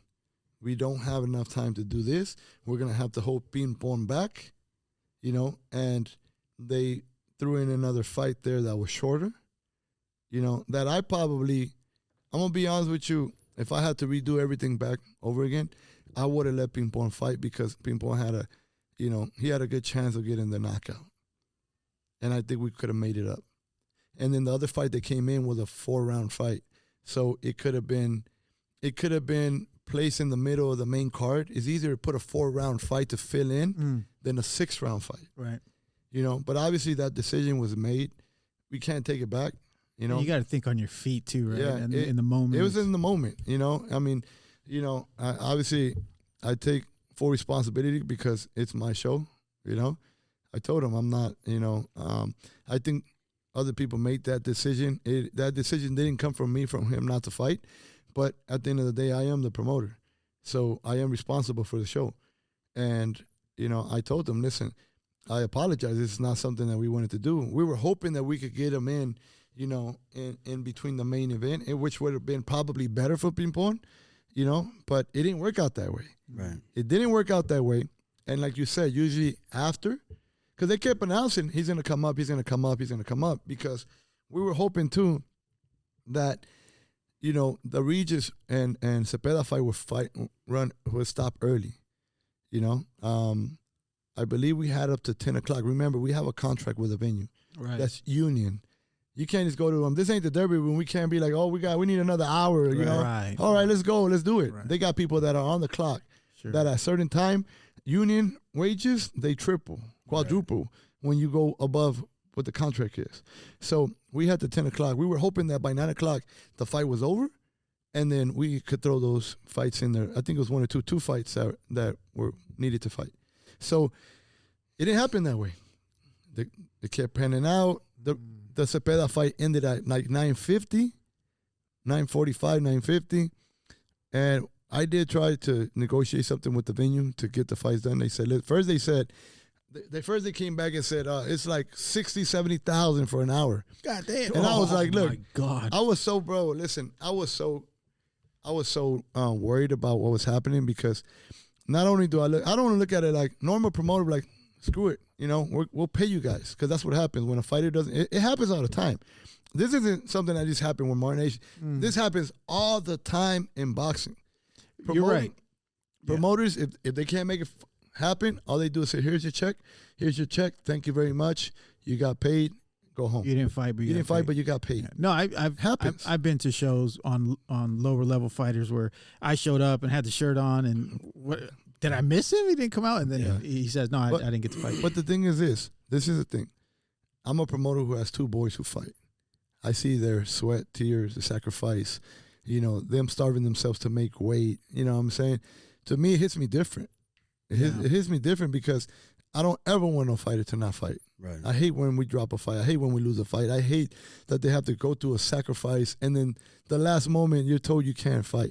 So I understand they're upset because I would be too as a father, as a manager, as a promoter, as anything in anybody's corner.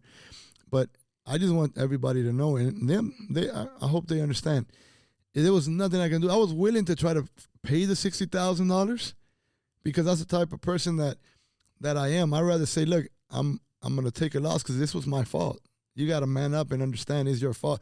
You're not losing because it's their fault. You're losing because you made a mistake. Right. Mm-hmm. I was willing to pay it, and I was pushing for it. And then they come back to me and tell me, it's $150,000 now. Oh, my God. What the heck? So that's when I was like, you know what? We can't do that. Dude. That's Yeah. they're That is taking it. crazy. You know, it's just They were at trying to that take point, advantage yeah. of the situation. At that point, I realized it's not going to happen.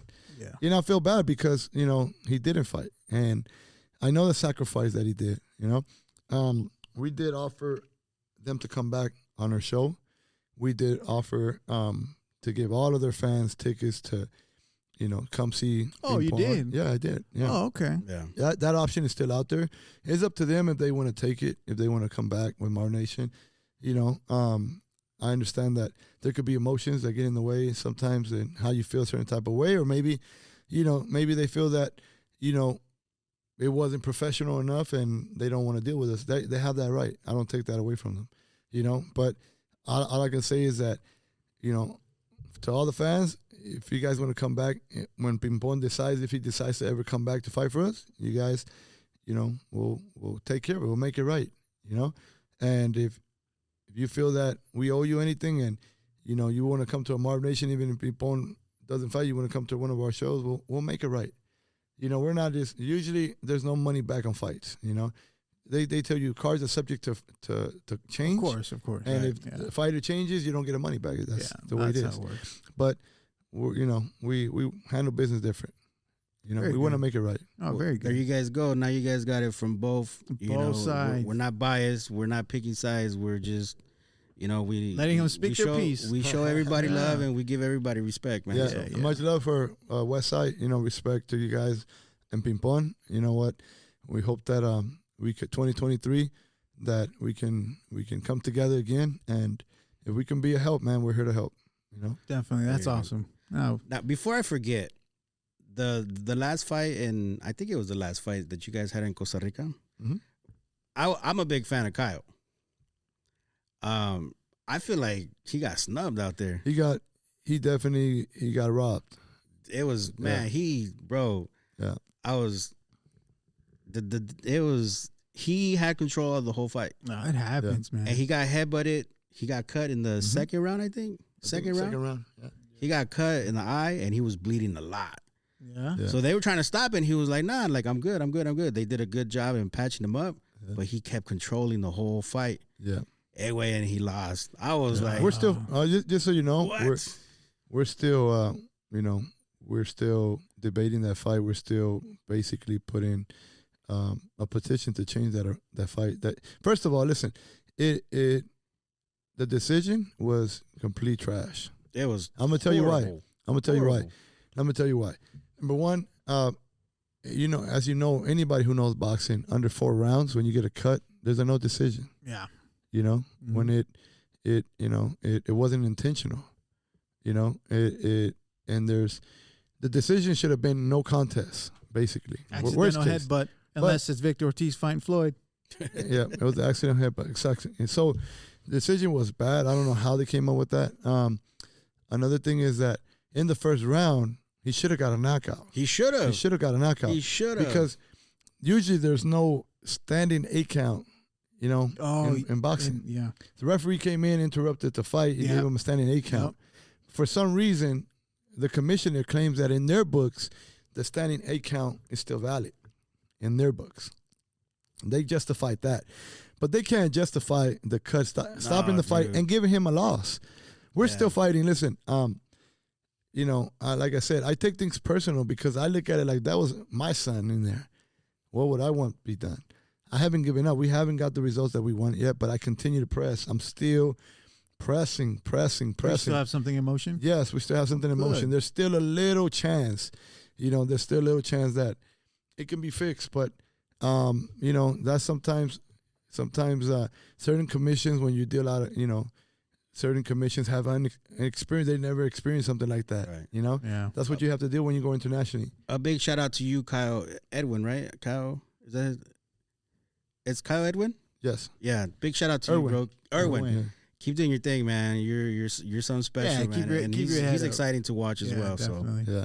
but yeah, I was just like, I want to get how you felt about that because Yeah, no. I was mad and I was like, what the you hell? know, anytime there's any injustice, you know, I'm upset, you know, and I feel that he should have won first of all by knockout. You know, that's how I feel. I think that also the decision was. I thought it was over in the first round. To be honest with you, it should have been over in the first round. You know, and I think that was it wasn't an accidental head, but I think he was in there trying to cut him on purpose. Trying to get him. It is a possibility. The dude was playing dirty. Yeah. Dang. He was playing really, really dirty because he got shook up in the first round. Yeah, that's what I mean though. But worst case scenario, if it was accidental, worst case scenario, it should have been a no contest.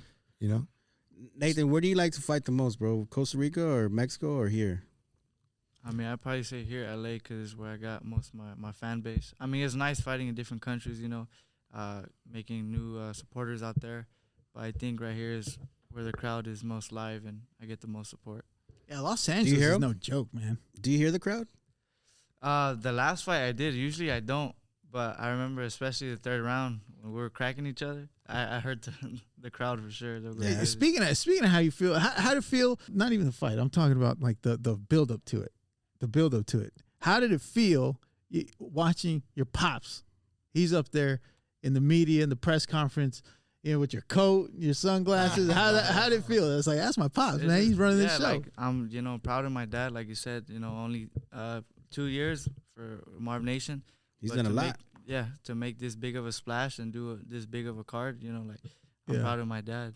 No, that's awesome. No, I remember when the press conference was up, and I was watching it, and my buddy was like, "Who's fighting?" I said, "That's Prograis and Ezepeda," and he's like, "Oh, that's cool." I said, "Well, that dude right there, that's Marv, man. We go to his shows." I told him the background. I'm like, "This is his first big pay-per-view," and he's like, "For real?" I said, "Yeah, we know the dude." He goes, "Oh, that's crazy. That's crazy." I'm like, "Yeah." He goes, "Imagine that." That's the word, crazy, man. I'm crazy, bro.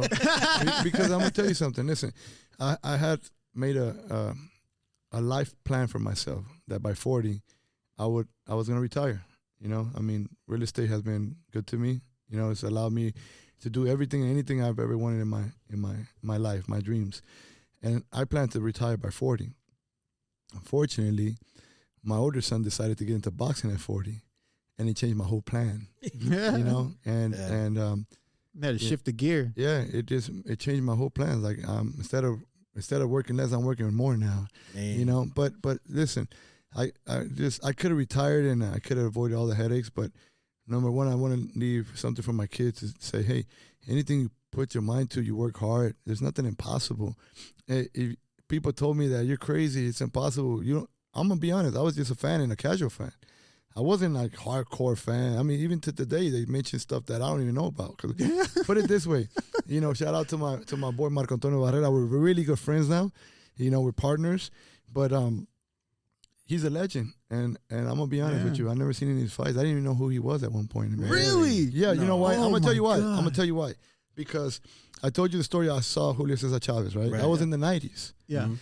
In 1999, I had a change in my life. Like I struggled. You know, I had a hard, you know, teenage life, and I struggled with certain things in my life that I needed to make a change. 1999, I decided to focus. I got into real estate. I said, I'm going to change my life around. You know, I turned my life around into a positive way, and I blocked myself out from everything because I felt like, you know, all of this negativity is what has my mindset. The reality is we're affected by what we hear, what we see, what we do, you know, who we hang around with. Yeah. So I broke away from all my friends. I broke away from TV. I broke away from music. I broke away from all of that. You know, I didn't hear anything. I didn't know. I didn't know who the hottest artist was. I didn't know who the newest boxers. I missed all of that. You were from 1999 to about 2012. I was out of the zone, but I was focused on my real estate career when building it. And I don't regret it because, you know, And within 2-3 years, I made $2.5 million at 25 years old. Shit. At What? 25 years old. At 25 years old. So, I didn't know who Marco Antonio Barrera was. I didn't know who anybody was, Damn. When I came back into the scene, it was when Canelo was barely coming up. I actually I got videos of me holding Canelo's belts, like when he in press conference after fights and the corner of Triple G, literally in this corner, sitting there with the team, like when I came back into boxing. I started to learn. I started going to shows and just, but the thing with me was that, it was craziness because I ran into Marco Antonio Barrera. I didn't know. People were like, take a picture with him. I'm like, who is this guy? I don't know who he is. That's crazy. I took a picture with him. And the Canelo fight in New York. And that was in 2019. That was right after my son's first fight and when I first got into boxing. Wow. Oh my God. Okay. And who would have known that 2 years later, he was going to do an exhibition fight for me? Who? Marco Antonio Barrera. That was your first. That was my first event as Marvnation. I had worked already as a promoter, as a president of a promotion company from 2019 to 2021. In 2021, no, I didn't know that fight. I did an exhibition fight in the pandemic. In the pandemic. Dude, no way. In the pandemic. I did a fight at the Pico Rivera Sports Arena with Marco Antonio Barrera. I was the one that pulled him out of retirement. That's crazy. Wow. And the crazy thing is I met him there. We didn't exchange numbers. We didn't become friends there. It was just a casual conversation. And then 2 years later, a guy of mine said, hey, Marco Antonio Barrera wants to do an exhibition fight. I can bring him to the table. I said, bring him to the table. Now we're really good friends. I consider a friend, a partner. We're partners in Mexico.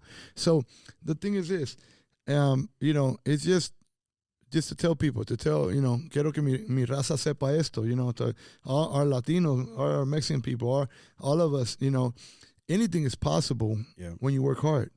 Even if you think you don't know anything, that's what I want my kids to understand and everybody, that I share this message with. You don't have to be the best. You don't have to know everything to be successful. You just got to be able to, you got to be teachable. You got to be willing to learn. Yeah. You know what I'm saying? You got to surround yourself by the smartest people, by the best people that can teach you. And that's what's going to make you, even as boxers, you want to be the best, surround yourself. Watch who you hang around with. Right. Look what I had to do. Bro, I broke myself away from friends and family for almost 14 years. I was a ghost. My friends, imagine I was like 22 years old, 23 years old when I decided to just have that change in my life. I broke away from friends that were like partying. It was like our prime. Yeah. And they were partying. They were calling me, bro, come on down. Listen, you're missing out. You're missing out on the life. I'm already focused. Guess what? I'm 30. I become 35, 36 years old, and I'm already thinking of retiring. I'm like, in the next 4 years, I'm done. I already did what I had to do. I did a deal with Nicky Jam, with Romeo Santos, some of the biggest artists, without knowing anything about that. I'm like, I'm complete. I'm ready to retire. And then my buddies who are out there partying are coming back at 36 saying, hey, bro, how do I get into real estate? I got a family. I just settled down. I just married. I just got out. Late. I'm like, bro, I'm getting out of this. You know what I mean? Yeah. But it just, you work hard, nothing is impossible. That's right. If you work hard, brother, this podcast could be the greatest in the world. That's what we're striving for. You know what I mean? That's what we're That's You what just we're gotta striving you for. gotta just sacrifice. You gotta be willing to network. You gotta be willing to work with people. So many things, Mm-hmm. but nothing is impossible. And that's what we do. We keep an open mind and That's right. sitting here So what's having up? a podcast. What's next for 2023 Or for get you, Nate, interrupted by Chubbs. Morenito? For April, I believe me and my brother will be fighting in April. Oh, Moreno's back. Yeah. Nice. Nice. Yeah. I still want that baseball game, bro. Yeah, Moreno suffered an injury. One of his last. Actually, he got injured during sparring before his last fight, and he didn't want to cancel the fight. He wanted to fight. He still fought though, He right? still fought. Yeah, because He still his fought. comeback. Yeah, that was his Yeah. comeback. He still fought, and then it seemed like he injured it a little bit more during the fight, so he had to take some more time off. But you know, these Mexican fighters, man, they don't want to get. They got that Mexican blood in it. It's Yeah, like, that's I what don't it care. I'll fight is. with one hand. You It's know? hereditary, is, you you know. know. what I mean? But yeah, he's looking to make his comeback, and under this card in April. So be ready. You guys have a card in February February 11th. 11th February 11th. at the Derby Room. At the back. Derby Room, yes. Is that a co-promotion with Elite? You know what? it's basically a show that we're putting on. You know, I've been talking to promoters locally. Say, listen, we got to work together. We can't work against each other. Right. You know, I approached them earlier about doing a co-promotion with them. Right.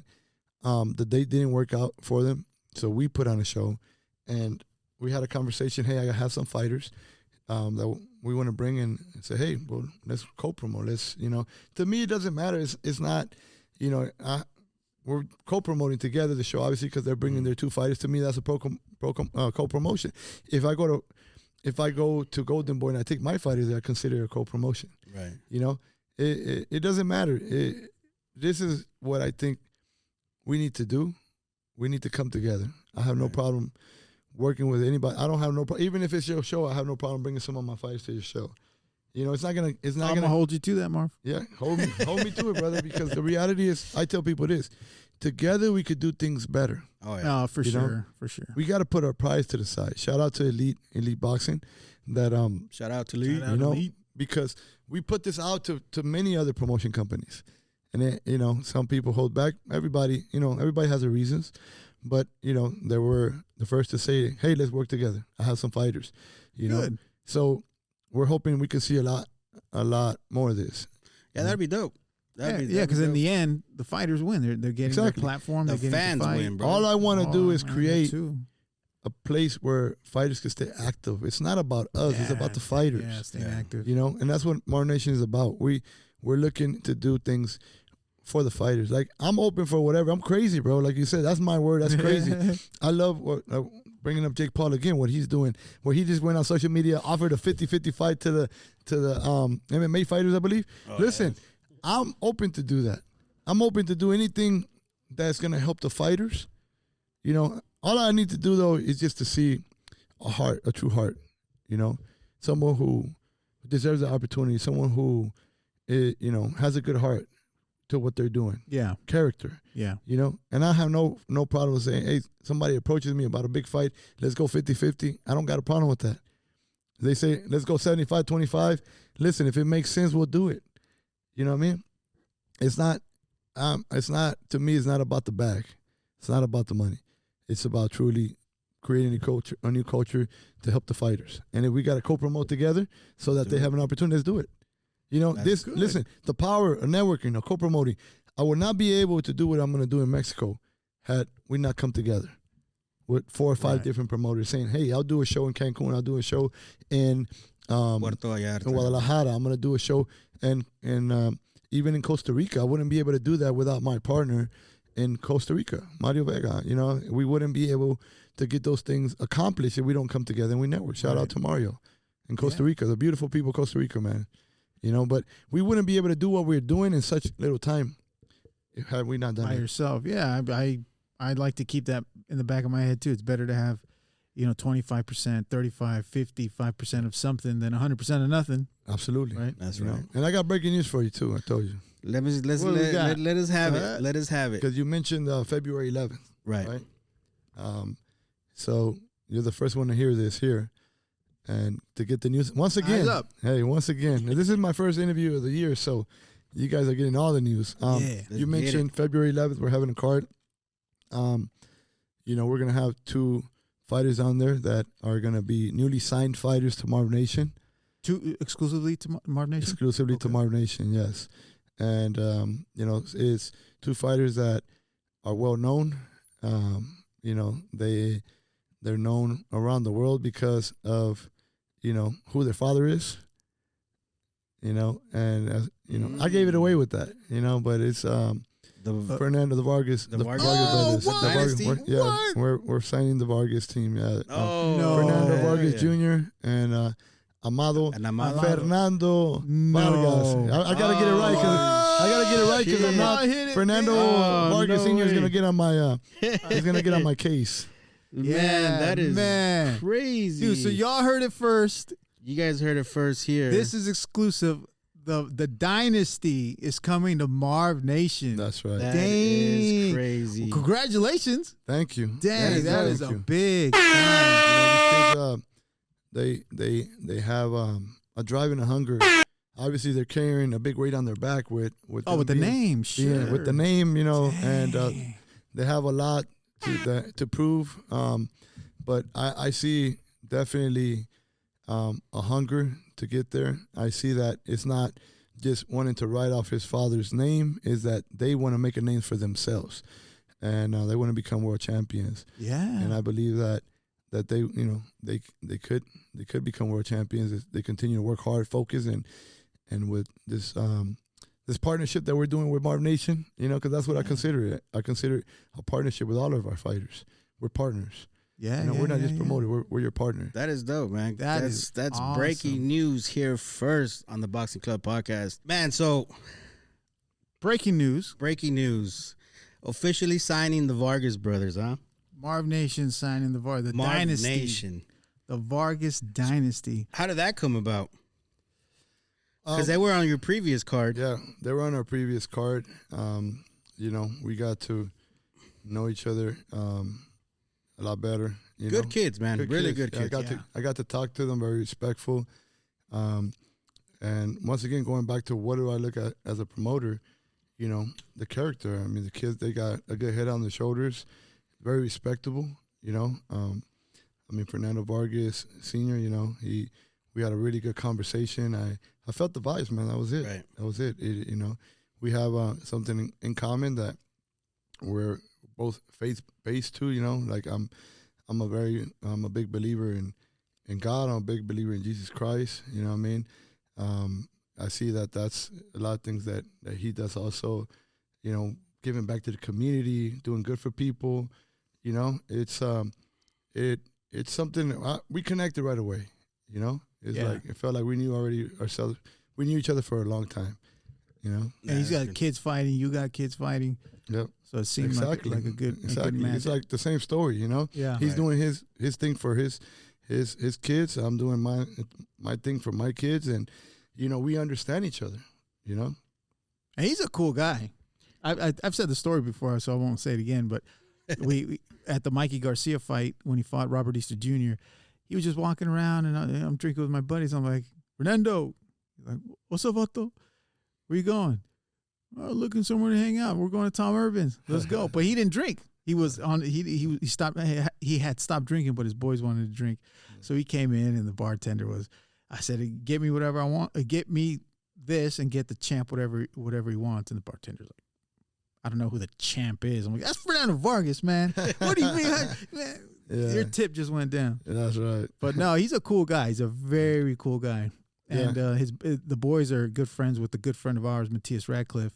So they're very they're at all his shows, all his fights. Nice. And Matthias says that he's the adopted Vargas brother. He's the adopted Vargas brother. You got to call Matthias then. You got to get the fourth one. Absolutely. There you go. Yeah, absolutely. So they will be fighting February 11th, or they're on the card. Yes, sir. Oh, yes, wow. They're on the card for February 11th.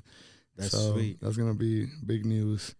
To all his followers in LA, and they got a good fan base out here. So, and besides that amazing news, that we're happy to announce, there's a lot more coming.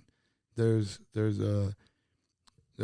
some big names out there that have been contacting Marvnation. Really? Yeah. Is this after the pay-per-view platform, or was it boiling prior to? I think that it was boiling prior to, but I think that pay-per-view just catapult. It just cemented that. It's like we've had people contacting us about working. Prior to that, we've had managers from all over the world saying, "Hey, I want to work with Marvnation." Fighters, they send us messages, "Hey, I want to sign with Marvnation," all over the place. But I think that after the Cepeda fight, we proved ourselves that we're able to come out at that level. Yeah, and we're able to deliver. Put fighters at that level. Let me tell you a little story. I would say this happened actually in the beginning of 2022 last year. We had a fighter that was possibly thinking about moving to another promotion company, a bigger promotion company, because they were told, this is what they were told, that they would never be able to fight on a major platform with Marvnation.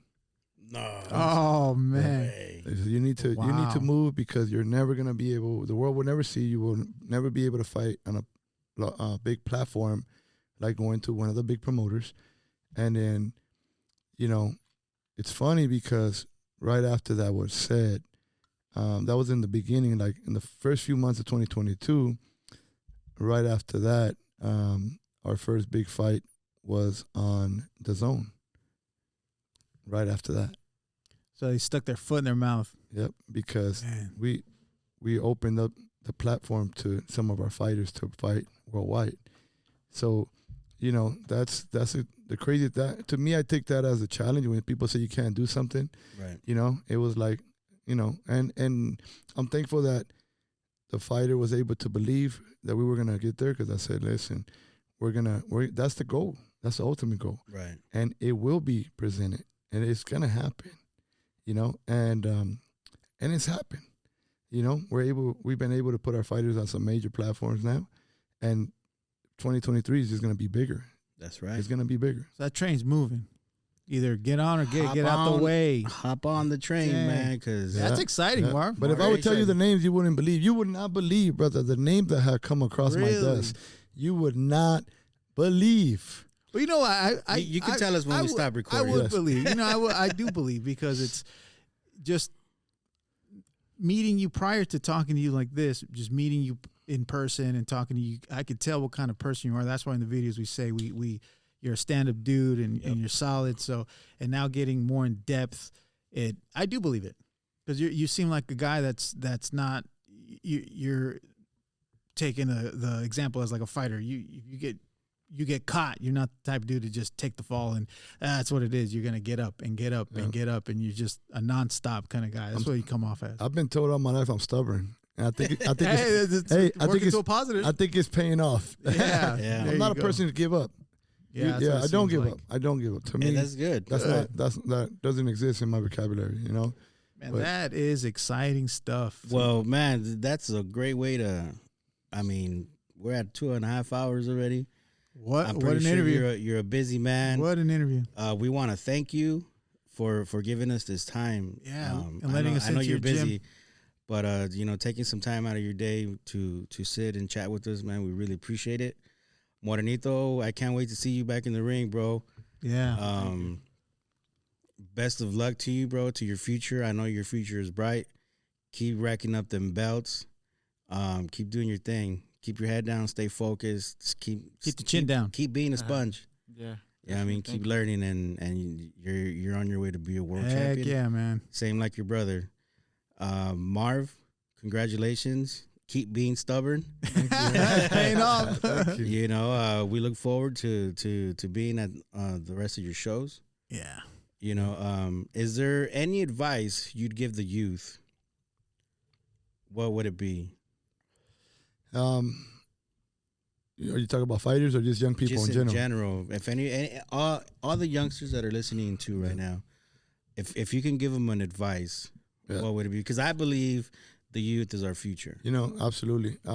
What I would say is this: you need to be number one teachable, because we live in a generation that doesn't want to be taught. They think they know it all. You got to be teachable. You got to hold on to values that are going to make you successful. Being successful doesn't happen. It takes a lot of hard work. You got to have certain values that are going to take you there. So, your character has your decisions. This is what I always tell young people. Even my boys, and any young person out there, I tell them, you're going to be the product of your decisions. When you make good decisions, good things are going to follow and come to you. That's what I tell my When kids. you make bad decisions, you're going to pay the consequences of those bad decisions. You got nobody to blame for yourself, to be honest with you. Nobody can stop you but you, the reality. And we see a lot of young people that are growing, and they're stopped because they made dumb decisions. So you got to get around positive people so you can learn how to make good decisions. Right. Sometimes you make dumb decisions because you don't know, you can't tell the difference. When all you see, most of your life, then that's you think is normal. Like it happened to me. I grew up around people that didn't make the wisest decisions, but I looked up to them.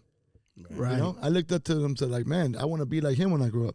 Until I was able to put myself around people who were positive and thought different, I was like, whoa, I didn't even see that side of life.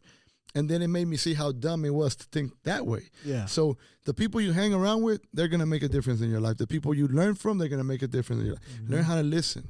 Learn how to listen to when people give you advice. Don't just throw it out the window. Even constructive criticism. Exactly. Your parents will always be the ones to give you, that The criticism. best advice, man. They're going to criticize you because they want to make you better, because they love you. Right. So just continue to work hard, sacrifice, understand, believe in yourself. Even when people don't believe in you, believe in yourself. Always think that, anything is possible if you work hard. That's right. That's right. And this last question, my son, my son, this is my son's question, and it's to you, is what's your biggest fear? Like in general, or like In general, what's your biggest fear? Closer to the mic. Yeah, I'm trying to think. Give him a second, Chubbs. You know Yeah. what that tells you? That he has no fears, but he's got to think about it, bro. That's what I was thinking. He's I'm gotta like, think he's about really it, bro. scrolling It's through. crazy. Yeah. Not really like a fear, but just maybe like, cause like I have awesome support from my family, my dad. So just of letting them down, I feel like I have enough support to where I should be able to do something, with boxing, and I just feel like if I let them down, that'd be like, it's not more of a fear, but just more of like, This young champ's going far, Jack. He has a fear He of going failing. far. Yeah, he doesn't want to Yeah. fail. He doesn't want to Yeah. fail. Or let- That's his let- biggest fear. Let him down. I'm gonna tell you. I was gonna tell you what his biggest fear is. Doing a Spanish podcast. that's it. We're gonna hit the SAP button right now, man. That's funny. Now, I'm gonna start asking you questions in Spanish. That's bro. it. That's it, bro. That's He's it. gonna start sweating, my man. I know. Man. No, that's awesome. But again, Marv, thanks for having us. Where can Nathan? people follow you guys at? Give them Morenito. The Give them socials. your Yeah, socials. you guys can follow me on Instagram at El Morenito Boxing. Marv. We're at Marvnation _ on Instagram. Marvnation _ Yes. That's it. Yeah, I heard it. All right. Make sure you guys tune in to all your digital podcast platforms and YouTube. Check us out on Instagram at the Boxing Club _ podcast. This has been another great episode of our podcast. What a way to start you the beat year. it. We're way over 2 hours, 2.5 hours now. Yeah, setting records today. I'm pretty sure we can be here all day. Yeah, But once absolutely. again, thanks for your time. This is the Boxing Club podcast, and we out. We out.